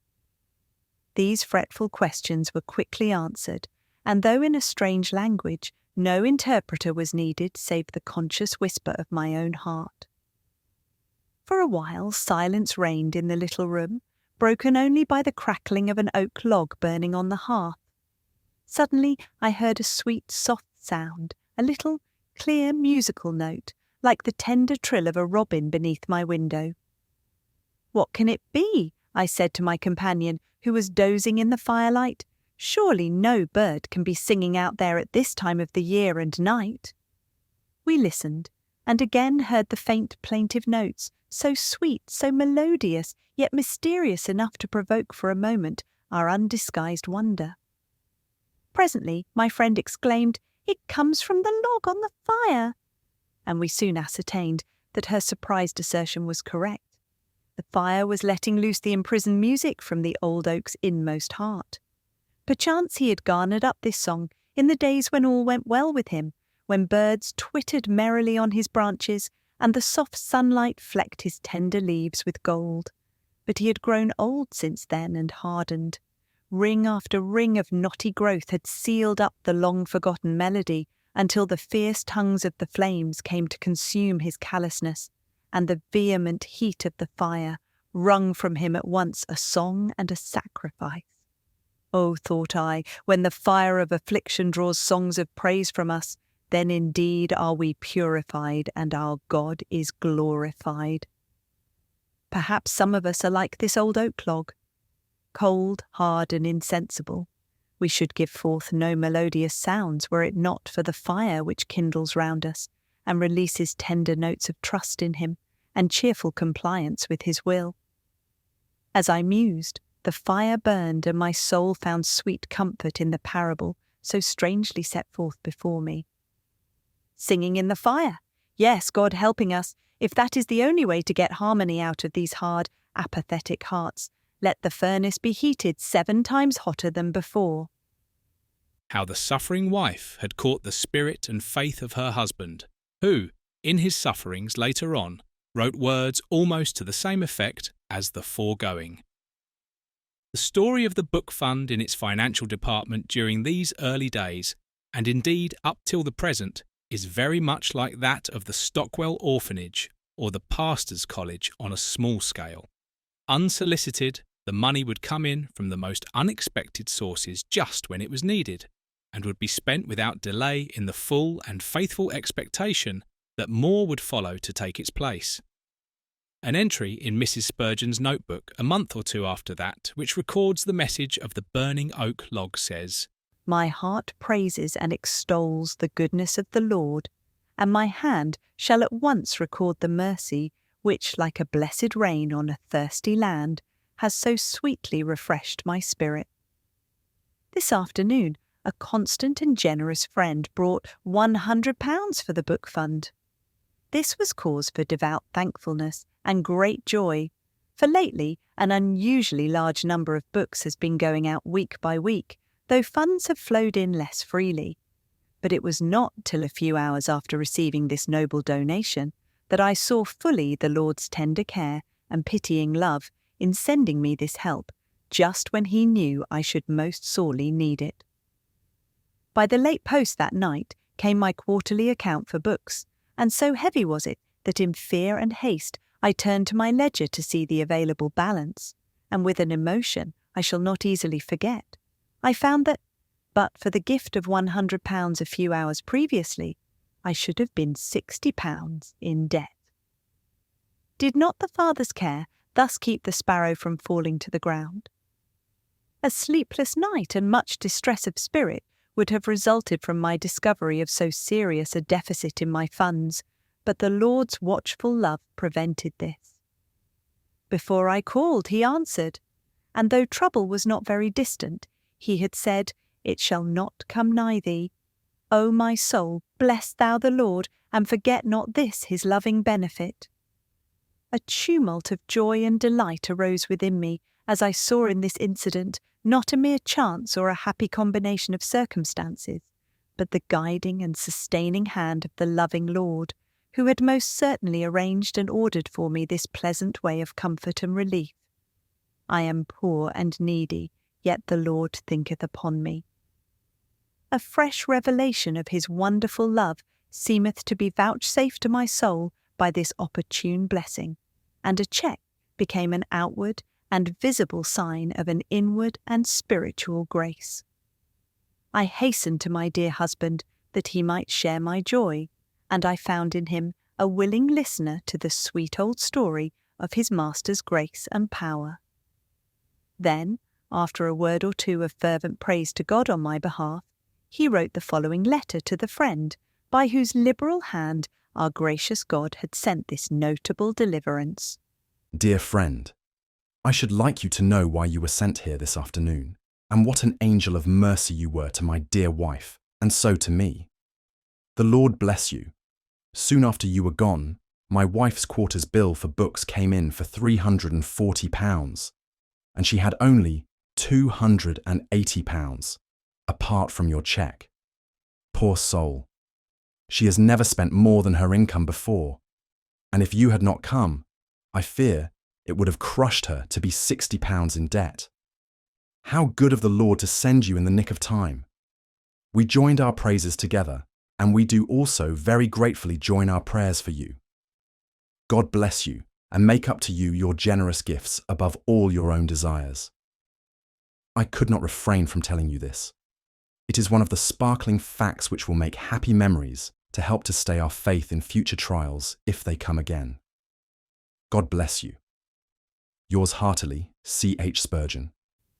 Exactly a week after the above entry in my diary, I find another of similar purport. £20 from a new friend today. My heart keeps whispering, indulgent God, how kind. At the beginning of this week, I had hesitated about sending my usual order for books, having less in hand than would justify a large increase of stock. But I ventured, and lo, the Lord has sent me all I need for present wants, and with it a firm assurance to my soul that those who trust in him shall never be ashamed.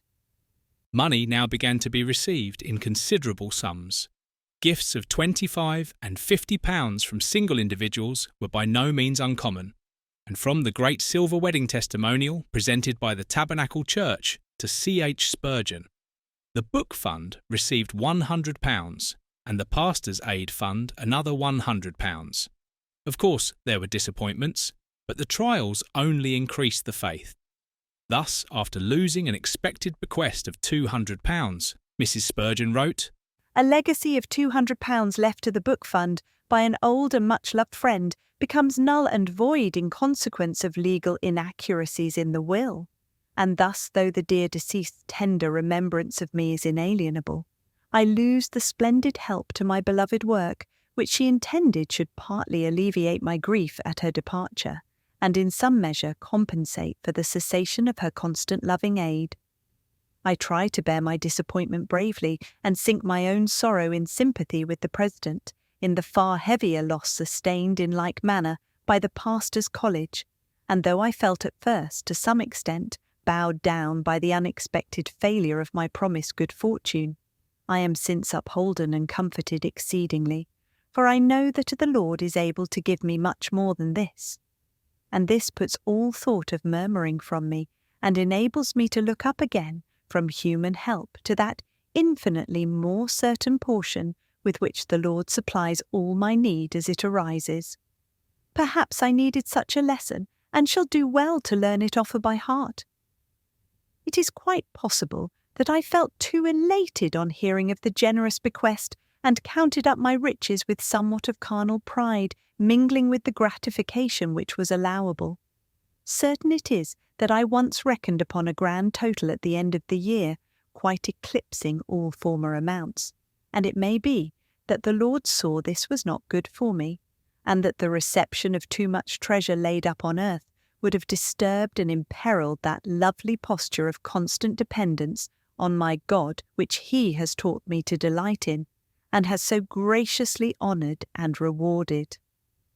I think also I may learn from this untoward event to bless and praise Him more humbly and heartily for His grand and immutable will, and that His ways are not our ways.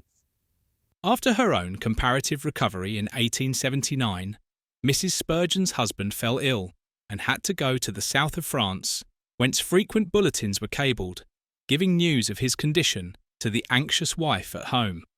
The work of the Book Fund, however, kept her from brooding over her sorrow. A notebook entry in December says, Blessed be God, better news comes now. The telegrams have ceased, and letters written with unsteady pen by poor pained hands, yet inexpressibly precious, have arrived. In this trying time hard work has been a benefactor to me, for the urgency of the daily correspondence admits of no comfortable nursing of grief, and Book Fund management knows no cessation while the Lord sends so many needy applicants. The gifts were not confined to poor preachers in Great Britain, although naturally the majority of parcels were distributed in the homeland. but many a missionary has been helped in his work by a grant from the Book Fund, and native preachers in the West Indies, Africa and elsewhere have participated in the benefits of the fund. In June 1879, the Bishop of Sierra Leone, Dr. Cheetham, who had heard of the good work which Mrs. Spurgeon had instituted and was carrying on, called upon her at Helensborough House and solicited the gift of the Treasury of David for one of his coloured pastors. Mrs. Spurgeon readily promised to give these books, and also some others, and the bishop, before he left, enrolled his name as a donor to the fund. In Jamaica, the gifts of books were greatly appreciated by both the English missionaries and the native pastors. Chapter 12. Continued success of the Book Fund. To give anything like a history of Mrs. Spurgeon's book fund in these pages is quite out of the question. Those who wish for a detailed account of how the work grew and thrived and developed year after year will find it in the volumes of reports which Mrs. Spurgeon herself prepared. 10 Years of My Life and 10 Years After. That the work did grow and did thrive and did develop a comparison of the statistics for succeeding 12 months will clearly show. Thus, in 1881, the number of volumes distributed was 7,298, and 10,517 single sermons by C.H. Spurgeon were sent off in parcels for free distribution. In 1883, the books for the year had increased to 8,351.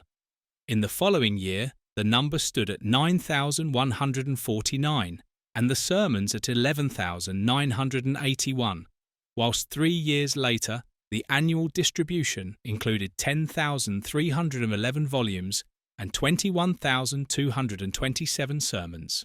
The numbers have varied in the different years since that time, according to the state of the finances, and owing to the growing infirmity of Mrs. Spurgeon, the work has receded somewhat from its high water mark of 1883.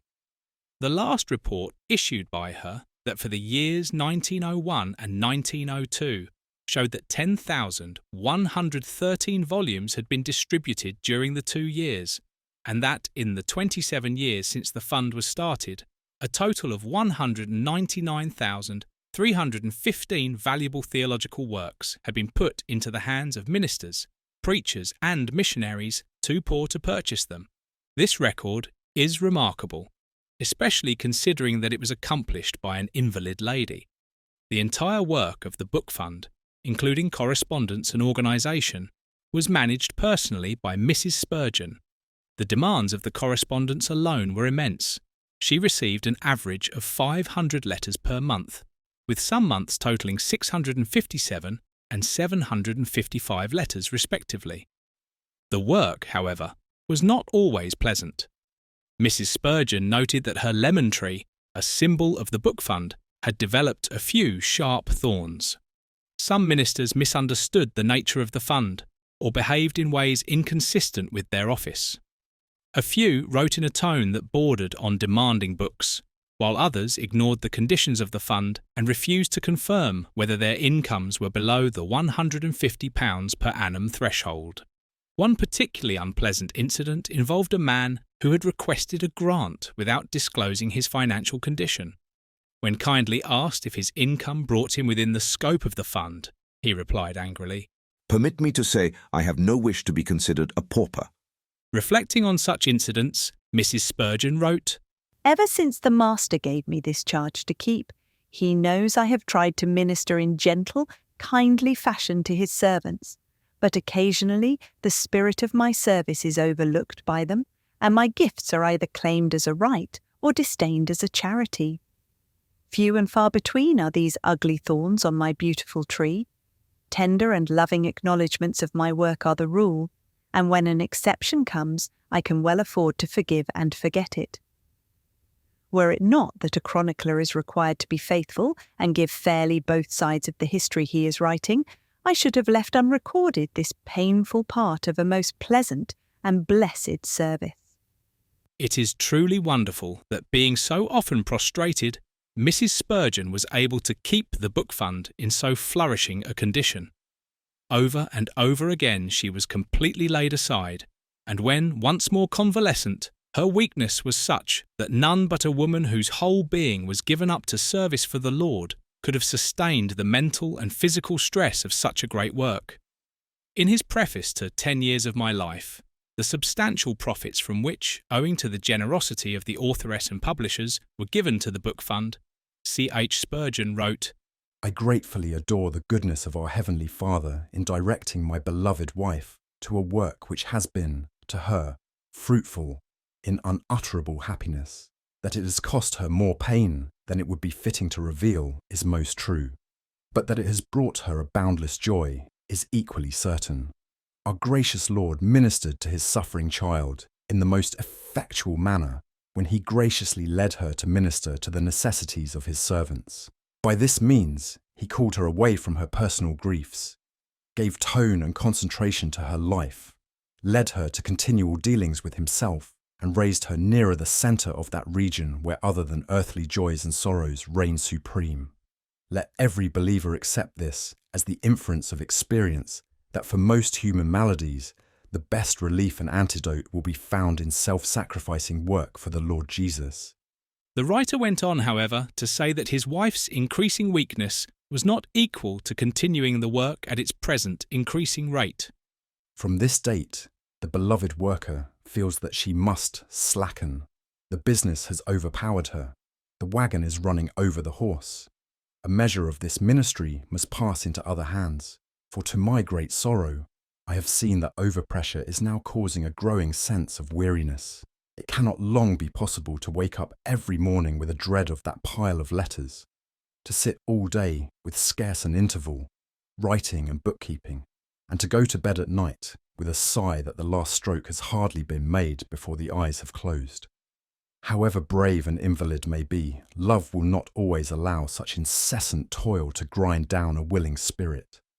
As the embodiment of loving prudence, I feel that I must place an urgent veto upon the continuance of this labour at its present rate. But although there was a slight diminution in the work, Mrs. Spurgeon remained at her post, and, with the exception of one period in the year 1888, when she was so seriously ill that her severe physical suffering deprived her of all ability to continue her labours, or even to open her letters, she carried on the book fund to the end of her life. Often, the persistent and steady labour taxed her energy to its utmost limit, but the work was done and done well. No distinction as to church or creed was made in the distribution of books, and among the 25,000 or more ministers who have benefited by the fund up to the present time are those belonging to the Church of England. The Baptists, the Congregationalists, all kinds of Methodists, the Presbyterians, the Moravians, the Society of Friends, the Unitarians, the Irvingites, the Waldensians, the Nestorians, the Plymouth Brethren, the Lutherans, the Swedenborgians, the Countess of Huntingdon's Connection, and the Morrisonians, besides a very large number of evangelists and missionaries. In the earlier days of the fund's history, it was always a grief to Mrs. Spurgeon that she was unable to accede to the pathetic requests for books made by poor local preachers, as the applications from regular ministers were more than sufficient to absorb all her grants. She mentioned this matter in her report for 1887, and, after quoting from a letter, said, This is a real cry for help. Will it not touch the heart of any who can respond to it? The appeal did touch the heart of a willing worker, Mr. Sidney S. Bagster of the Conference Hall, Mildmay Park, who organised a successful auxiliary book fund for the free distribution of theological works among poor lay preachers. The work of sending off parcels commenced on May 1st, 1888, and by the end of that year, 126 preachers had received 1,142 volumes. Mr. Bagster continued to carry on the auxiliary book fund until 1891, when it was handed over to Mrs. Spurgeon and became a part of the regular work carried on at her home. On an average, about 1,600 volumes have been distributed annually among the poor local preachers up to the present time. As year followed year, there were increasing developments, which added to the labours of the devoted founder of the Book Fund. the monthly grant of copies of The Sword and the Trowel, already referred to, assumed large proportions. Many thousands of C.H. Spurgeon's sermons and other pamphlets were sent out each year to preachers both at home and abroad. And there have been for a long time past a fund for general use in the work of the Lord, which bore the expense of the translation of C.H. Spurgeon's sermons into foreign languages and their publication, as well as supplying help to preachers and others in need, to chapels handicapped by a debt, and various missions needing monetary assistance. The Pastors' Aid Fund became an established institution, and each year Mrs. Spurgeon was able to distribute an average of over £300 among the pastors and their families who had needs more pressing than ordinary. The grants of bonnets, shawls, and other articles of clothing has also been an important offshoot and auxiliary of the Book Fund. Up to the last, Mrs. Spurgeon regarded her lemon tree with a rare affection as being a remarkable symbol of her work. At the conclusion of the volume 10 years after, she wrote, "The great central stem is, metaphorically, the Book Fund itself, out of which all the branches have naturally grown and with which they all continue to be vitally connected, springing from the main trunk and almost rivaling it in strength and usefulness, is the largest limb of the tree, which represents the Pastors' Aid Fund. This, in its turn, has thrown out the widely spreading branch from which the well-filled boxes of the Westward Clothing Society have dropped into many a poor pastor's home. Peering between the thickly interlaced foliage, I spy a sturdy bough bearing the inscription Home Distribution of Sermons, and an equally vigorous offshoot dedicated to the circulation of the sermons abroad, while the topmost twigs, on which I can plainly read the words foreign translations of sermons, bid fair to rival in all respects their older companions. To me, their rapid growth is most cheering, for their leaves contain so much of the essential oil of the tree of life that they are in a very literal sense for the healing of the nations. One shoot of the lemon tree, which drooped a while but now flourishes as freely as the other branches, symbolises the auxiliary book fund. Another reminds me of the sword and trowel distribution, while the many thousands of tracts and pamphlets which are circulated by the fund are well represented by the twigs and leaves which spring from the larger stems.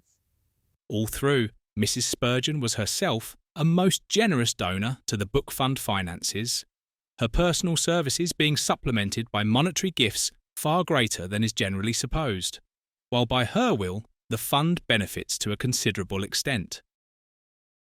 Chapter 13. Last Years of Married Life. In 1880, Mr. and Mrs. Spurgeon moved from Nightingale Lane, Clapham, to Westward, Beulah Hill, Norwood, their final earthly home. The remarkable circumstances surrounding the sale of their old house and the purchase of the new are detailed in The Life of Charles Haddon Spurgeon, so it is unnecessary to repeat the story here. The new home was a great improvement on the old. Not only was it situated farther from the smoke and noise of London, but the rooms were much more ample and convenient than those of Helensburgh House, and the grounds covered nearly 9 acres.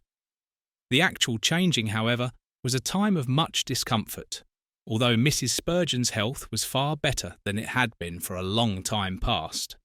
What a stirring up of one's quiet nest this removal is, and how tenderly one learns to look on familiar objects from which we are to be parted forever. The heart yearns over a place endeared by an intimate acquaintance of 23 years and full of happy and solemn associations. Every nook and corner, both of house and garden, abounds with sweet or sorrowful memories, and the remembrance of manifold mercies cling like a rich tapestry to the walls of the desolate rooms. On this spot, nearly a quarter of a century of blissful wedded life has been passed, and though both husband and wife have been called to suffer severe physical pain and months of weakness within its boundary, our house has been far oftener a Bethel to us than a Bochim. The very walls might cry out against us, as ungrateful did we not silence them by our ceaseless thanksgiving, for the Lord has here loaded us with benefits and consecrated every inch of space with tokens of his great loving kindness. The sun of his goodness has photographed every portion of our dear home upon our hearts, and though other lights and shadows must be reflected there in coming days, they can never obliterate the sweet images which grateful memory will jealously preserve. Tender remembrance will render indelible the pictures of the sick chamber, which so many times had almost been the gate of heaven to our spirit, the little room tenderly fitted up by a husband's careful love, and so often the scene of a scarcely hoped-for convalescence. The study, sacred to the pastor's earnest work and silent witness of wrestlings and communings known only to God and his own soul. The library, where the shelves gladly suffered a constant spoliation and renewal for the blessed work of the book fund. It is hard to leave all these sympathetic surroundings and dwell in the house of a stranger, but we believe we have seen the cloudy pillar move and heard our leader's voice bidding us go forward. So in trustful obedience we strike our tent and prepare to depart to the place of which he has told us. And our new home may be to us a Tabor, if our Lord will but dwell with us there. After the removal, Mrs. Spurgeon was delighted with her new home. She writes, In spite of the turmoil and trouble caused by the painful process of removal, our first fortnight on Beulah's Hill has been a time of great and unaccustomed joy. Blessed for this period, with a singular accession of health and strength, the new owners together visited the various spots of interest in their little kingdom, making pleasant discoveries every day. Now tracing a winding garden path to some unexpected opening, now looking with growing admiration upon the glorious views of earth and sky, ever breathing the bright, clear air with a lively sense of exhilaration and refreshment, and constantly pausing to marvel at the goodness of God in choosing such an inheritance for them. It seems almost like living a new life, and as if pain and sickness were left behind in the valley forever. These bright days and golden hours may not last long, but they are very precious in present possession, and will leave blissful memories behind them. On Saturdays, here, as in their other homes, husband and wife would work together in the preparation of the sermon which the former was to deliver on the coming morning, and happy indeed were the times thus spent. Sometimes, when the preacher had been unable to settle upon a text, he would say, Wifey, what shall I do? God has not given me a text yet. And Mrs. Spurgeon would comfort him as well as she could. Perhaps she would be able to suggest a suitable passage, in which case her husband, after preaching, would give her due credit in referring to the sermon by saying, You gave me that text. When the lady was called into the study on these Saturday evenings by her husband, there was always an easy chair, she tells us, drawn up to the table by Mr. Spurgeon's side, and a number of open books piled one upon another from which she used to read, as directed by her husband. With these old volumes around him, he was like a honeybee amid the flowers. He seemed to know how to extract and carry off the sweet spoils from the most unpromising-looking tome among them. His acquaintance with them was so familiar and complete that he could at once place his hand on any author who had written upon the portion of Scripture which was engaging his attention, and I was in this pleasant fashion introduced to many of the Puritan and other divines whom otherwise I might not have known. The change to Norwood, it was anticipated, might be of benefit to C.H. Spurgeon's health, and render unnecessary those annual winterings at Mentone. But this did not prove to be the case. His painful ailment continued, and the sad partings of husband and wife had to go on year after year, he thinking of her in the lonely house in England, she full of anxiety for the loved one away on the Riviera, whose agony from the gout was oftentimes beyond endurance. But even then his letters to his wife were full of humour, so as to cheer her and make things seem as bright as possible. I feel as if I were emerging from a volcano, he once wrote at the commencement of a convalescence, and on the notepaper he had sketched a hill from the crater of which his head and shoulders were rising. As time went on, the preacher's illnesses became longer, and the painfulness of his malady more acute. In November 1890, he went to Menton full of hope, and on arriving wrote to Mrs. Spurgeon, What heavenly sunshine! This is like another world. I cannot quite believe myself to be on the same planet. God grant that this may set me all right. Only 3 other visitors in the hotel, 3 American ladies, and a room for you. But the next day, the dreadful gout attacked the patient's right hand and arm. Even then he wrote, The day is like one in Eden before our first parents fell. When my head is better, I shall enjoy it. I have eau de cologne dripped onto my hot brain box, and as I have nothing to do but to look out on the perfect scene before me, my case is not a bad one. The attack, however, increased in virulence, and for 8 days he was unable himself to write to Mrs. Spurgeon. But he sent a message through his private secretary. Give her my love, and say I am very bad, and I wish I were at home for her to nurse me, but as I am not, I shall be helped through somehow. Then came a letter, almost unreadable, so difficult a task had the tracing of the characters been. Beloved, to lose right hand is to be dumb. I am better except at night. Could not love his darling more.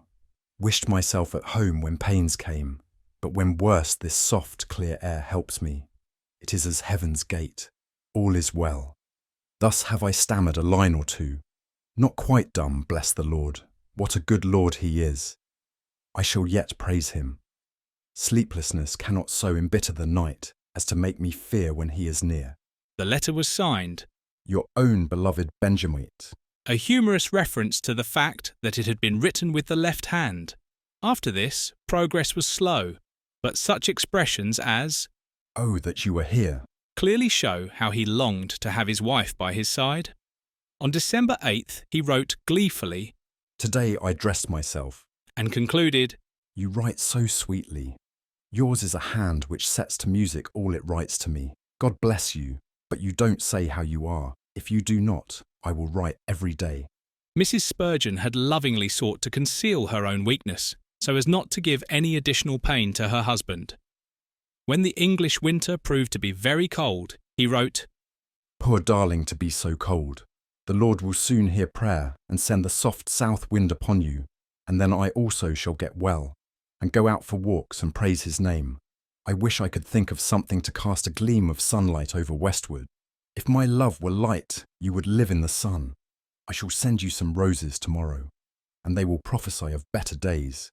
and a few days later, I keep on praying for change of weather for you and the poor and sick. I wish I could send you a brazier of the coals of my heart, which have a most vehement flame. such was the correspondence which passed between this devoted couple in the closing days of their united lives. For although Mrs. Spurgeon's own letters are not available, it is clear from a reference here and there in her husband's replies that they were of a like loving character. Christmas was passed by the preacher in much pain, which, however, did not prevent him. Digging away at books and letters. Then, on New Year's Day, 1891, he writes, A happy new year to you, my sweetest and best. I would write it in the biggest of capitals if that would show how happy I wish this year to be. I have been for a drive in the delicious summer sunshine. Oh, that you had been at my side. I have just read your sweet, sweet letter. You best beloved of my heart. How I wish I could change your weather. I can only pray, but prayer moves the hand which moves winds and clouds. The Lord himself comfort you and bear you up under all troubles, and make up to you, by his own presence, the absence of health, warmth, and husband.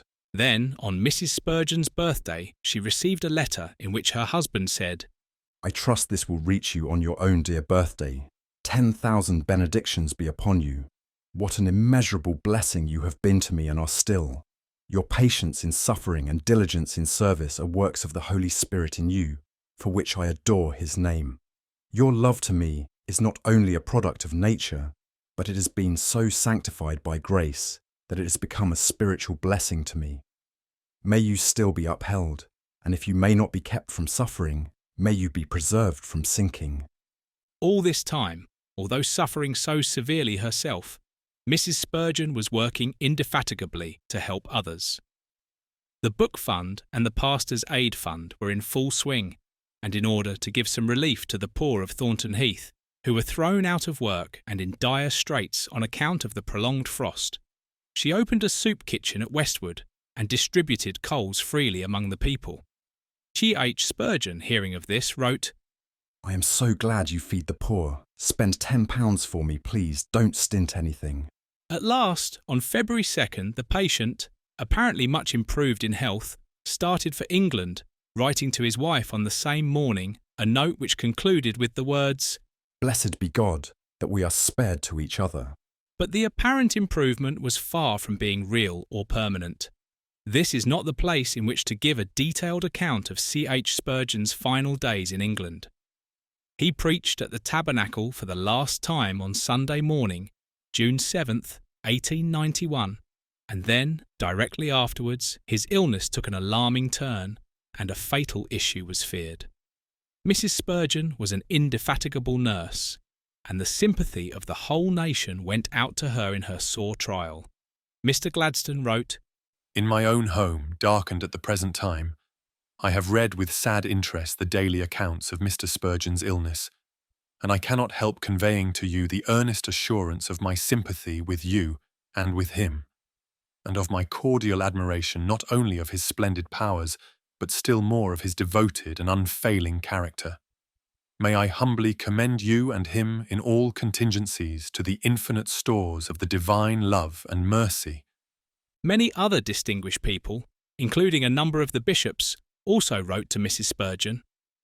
The patient did not get better, and on October 26th he started for Mentona, accompanied this time by his wife, as well as by a number of friends.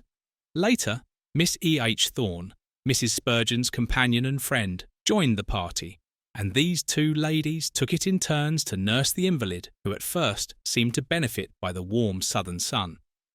But on January 20th, serious symptoms set in, and Mr. Spurgeon had to take to his bed, from which he never again rose. After remaining unconscious for 5 days, he passed away on January 31st, 1892, in the presence of his wife and 4 intimate friends. The loss, as may be imagined, was a terrible one for the devoted wife, but she was sustained by the knowledge that sooner or later she would join her husband where there are no more partings. In the death chamber, so soon as the first shock was over, the little party knelt down, and Mr. Harold, the preacher's private secretary, offered prayer, being followed by Mrs. Spurgeon, who thanked the Lord for the precious treasure so long lent to her, and sought at the throne of grace strength and guidance for the future. Later she was able to cable to her son Thomas, in Australia. Father in heaven, mother resigned. From all parts of the world, messages of condolence reached her, those from England including expressions of sympathy from our present King and Queen. The body was removed to this country for burial without delay, and Mrs. Spurgeon sent with the remains a number of palm branches from Mentone to be placed round the coffin while it stood in the tabernacle. Mrs. Spurgeon herself remained on the Riviera for some time longer as the guest of Mr. Hanbury at La Mortola. There, amid the olive groves and rose-covered terraces, the dear master taught me his estimate of true affection by recalling to my mind his own words to his disciples. If ye loved me, ye would rejoice because I go to the Father. And thus he made me understand that the thought of my darling's everlasting bliss must overcome and banish my own selfish grief and sorrow. Chapter 14. Widowhood. Mrs. Spurgeon's widowhood lasted close upon a dozen years, and, in a sense, her life, since 1892, must have been a singularly lonely one, although she had her 2 sons always near to comfort and cheer her, and the many friends of her late husband were ever ready to meet any wish she might express. Grief, however, did not occupy her to the exclusion of useful and thoughtful work. In fact, her last years were, taking into consideration her growing age and infirmity, her busiest. The Book Fund was never allowed to flag. The Pastor's Aid Fund was ever ready to help deserving ministers in sore financial straits, and all the other branches of the original organisation were kept in a flourishing condition. Then Mrs. Spurgeon gave a good deal of time to literary work, her magnum opus, of course, being C.H. Spurgeon's autobiography, compiled from his diary, letters and records, in which she had the assistance of Mr. Harold. This, as is generally known, is a monumental work in 4 large volumes, and it occupied Mrs. Spurgeon several years in the preparation, all her husband's correspondence, sermons and books being carefully sifted, in order to provide the material for the autobiography. Mrs. Spurgeon herself wrote the chapters dealing with the home and conjugal life of her husband, and these, in many places, show the pathetic longing she always had to join him. Ah, my husband, the blessed earthly ties which we welcomed so rapturously are dissolved now, and death has hidden thee from my mortal eyes. But not even death can divide thee from me, or sever the love which united our hearts so closely. I feel it living and growing still, and I believe it will find its full and spiritual development only when we shall meet in the glory land and worship together before the throne. This was written in 1898, and a comparison with a passage from her Book Fund report for 1891 will show how time and work had helped her to a holy resignation in waiting for the longed-for reunion. O my husband, every moment of my now desolate life, I wonder how I can live without thee. The heart that for so many years has been filled and satisfied with thy love must needs be very empty and stricken now that thou art gone. As a writer, Mrs. Spurgeon had a rare literary gift, and her style was not unlike that of her husband. It was at C.H. Spurgeon's suggestion that she undertook, while yet Miss Susannah Thompson, to assist him in compiling a little book of extracts from the writings of the Puritan divine, Thomas Brooks. Her lover had asked her to go through an ancient, rusty-looking book, marking all the paragraphs and sentences that seemed particularly sweet, quaint, or instructive, and with much fear and trembling the young girl complied. The result was a small volume entitled Smooth Stones Taken from Ancient Brooks, and this book, Mrs. Spurgeon's first literary effort, has just been reprinted by Messrs. Passmore and Alabaster. 10 years of my life in the service of the Book Fund, and 10 years after, have already been referred to, but perhaps the best of Mrs. Spurgeon's literary work will be found in 3 dainty little devotional volumes entitled respectively, A Carillon of Bells to Ring Out the Old Truths of Free Grace and Dying Love, A Cluster of Campfire, or Words of Cheer and Comfort for Sick and Sorrowful Souls, and A Basket of Summer Fruit. Each volume is perfect in its way. In A Carillon of Bells, for instance, one can hear the very bells ringing on every page, and in the whole range of devotional literature it would be difficult to find anything sweeter or having a truer ring than the opening words. He that spared not his own Son, how shall he not with him also freely give us all things? Dear Lord, Faith's fingers are joyfully touching the keys of this carillon of sweet bells this morning, and making them ring jubilantly to the praise of thy gracious name. How shall he not? How shall he not? He that spared not, how shall he not? What a peal of absolute triumph it is! Not a note of doubt or uncertainty mars the heavenly music. Awake, my heart, and realize that it is thy faith which is making such glorious melody. Thou canst scarcely believe it for gladness.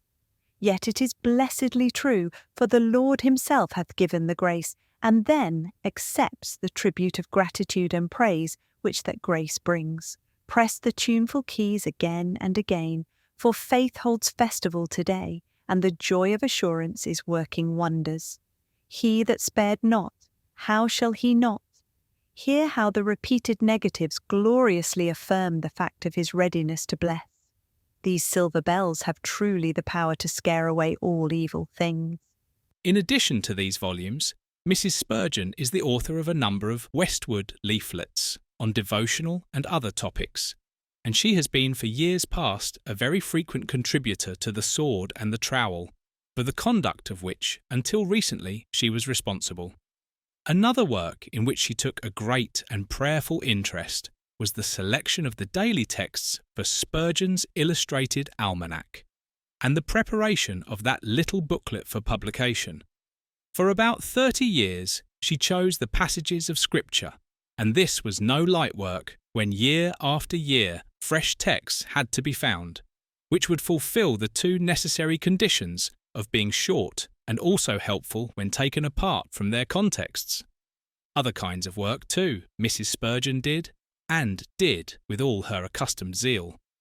In 1895, for instance, when Westwood was being redecorated, she went to Bexhill to stay for a time, and learning that the town possessed no Baptist chapel, she began to pray and work for the establishment of one.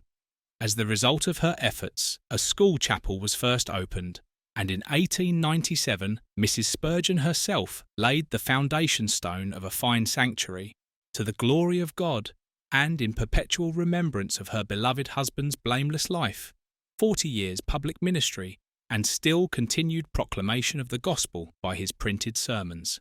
This chapel was opened free of debt in the following year.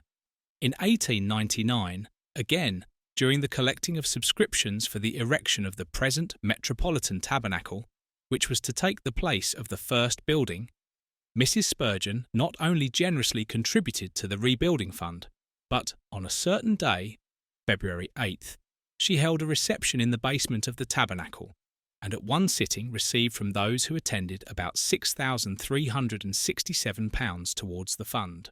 In the summer of 1903, Mrs. Spurgeon had a severe attack of pneumonia which prostrated her, and from this she never recovered, being confined to her bed. One or other of her sons visited their mother almost daily to comfort and cheer her in the closing days of her life. Gradually she sank, and in the first week of September, the flame of life seemed so feeble that it was expected to flicker out. Even then, Mrs. Spurgeon manifested her strong faith in the God whom she had trusted for so long. "Though he slay me, yet will I trust in him," she said feebly, and quoted the lines, "His love in times past forbids me to think he'll leave me at last in trouble to sink," asking those in the room to complete the verse. But there was a tenacity of life about this weak woman which was little expected. Week after week she lingered, though getting weaker as each day passed. On October the 7th, she gave her parting blessing to her son Thomas. "The blessing, the double blessing of your father's God, be upon you and upon your brother," she said, and then a few moments later, "Goodbye, Tom. The Lord bless you for ever and ever. Amen." When very near the end, she clasped her feeble hands together, and, her face aglow with a heavenly radiance, exclaimed, "Blessed Jesus, I can see the King in his glory." Mrs. Spurgeon passed away peacefully at 8:30 on the morning of Thursday, October 22nd, 1903. She was buried at Norwood Cemetery, in the grave where her husband's remains lay, and Pastor Archibald Brown, who spoke such beautiful words at the interment of C.H. Spurgeon, joined with Pastor Sorday in conducting the funeral service over the remains of the great preacher's wife. Chapter 15. Conclusion. Mrs. Spurgeon has gone, but her work remains. Her last thoughts were for the book fund and for the poor ministers who are benefited by its aid, and by her will she left a sum of money for the assistance of the work which owed its inception and its continued success to her untiring zeal. Further, she had expressed a wish that her friend and companion of 40 years, Miss E.H. Thorne, should carry on the book fund with its various branches, in conjunction with Pastor J.S. Hockey. Miss Thorne has willingly agreed to do this, and her enthusiasm for the work being second only to Mrs. Spurgeon's. It will bring satisfaction to all Christian people who followed the efforts of the late lady with interest to know that the work of the book fund will continue without interruption. C.H. Spurgeon once wrote, "This good work of providing mental food for ministers ought never to cease till their incomes are doubled. May Mrs. Spurgeon's book fund become a permanent source of blessing to ministers and churches." The work must not flag for lack of funds, And as the demand has always been so much greater than the supply, the wherewithal to provide the books cannot be received too quickly. That the devoted woman who originated the fund, who conducted it with such splendid success for so long, and who gave so generously in her lifetime of her services and substance, has left some money for the fund, will doubtless only act as an incentive to other stewards of the Lord to give liberally, so that this important effort may more and more cope with the need which led to its institution. As a tribute to the memory of Mrs. Spurgeon, what could be better than a gift to the book fund which will still bear her name, if greatness depends upon the amount of good which one does in the world? If it is only another name for unselfish devotion in the service of others, and surely true greatness is all this, then Mrs. C.H. Spurgeon will go down to posterity as one of the greatest women of her time. In 1892, Mr. Spurgeon passed away at 11 p.m. on Sunday, January 31st. On Sunday, January 31st, the news was headlined in the London newspapers on the following Monday morning. According to French law, the body was required to remain in the hotel for 24 hours. A service was conducted at the Scottish Presbyterian Church in Menton. The telephone wires were blocked with messages of condolence from all around the world. The body was shipped back to London and lay in view at the common room of the college, while some 50,000 people passed by. 5 funeral services were planned at the Tabernacle, 4 of them on Wednesday, February 10th. The first was for all the church members, the second for ministers and students, the third for the Christian workers, and the last one for the general public. Another service was held the following morning before the body was transported to Norwood Cemetery. Hundreds of thousands lined the route. At the orphanage, a stand had been erected for the children to stand on to sing while the body passed. However, they could only weep. Barriers had been placed around the tomb, within which 1,000 mourners assembled, and beyond which several thousand crowded. The last words were spoken by Archibald Brown, a graduate of the college. Others who joined in the funeral services included Dr. 8 Pearson, Dr. Alexander McClan, Dr. F.B. Meyer, and Ira D. Sankey on behalf of D.L. Moody, who was conducting meetings in Scotland and was unable to attend. After 57 years of living, 40 years of preaching, and 14,692 baptisms which led to membership at the Tabernacle, the silver bell was silenced, his pen still preaching to millions in our generation. If he is doing what he predicted, he is now standing on some street corner in the celestial city, proclaiming to passing angels the old story of Jesus and his love. You have finished listening to The Life of Susannah Spurgeon, written by Charles Ray. This audiobook was produced by scrollreader.com. We would like to thank Lily for her help in editing the audiobook. Visit our website for more free audiobooks and also to obtain printed copies.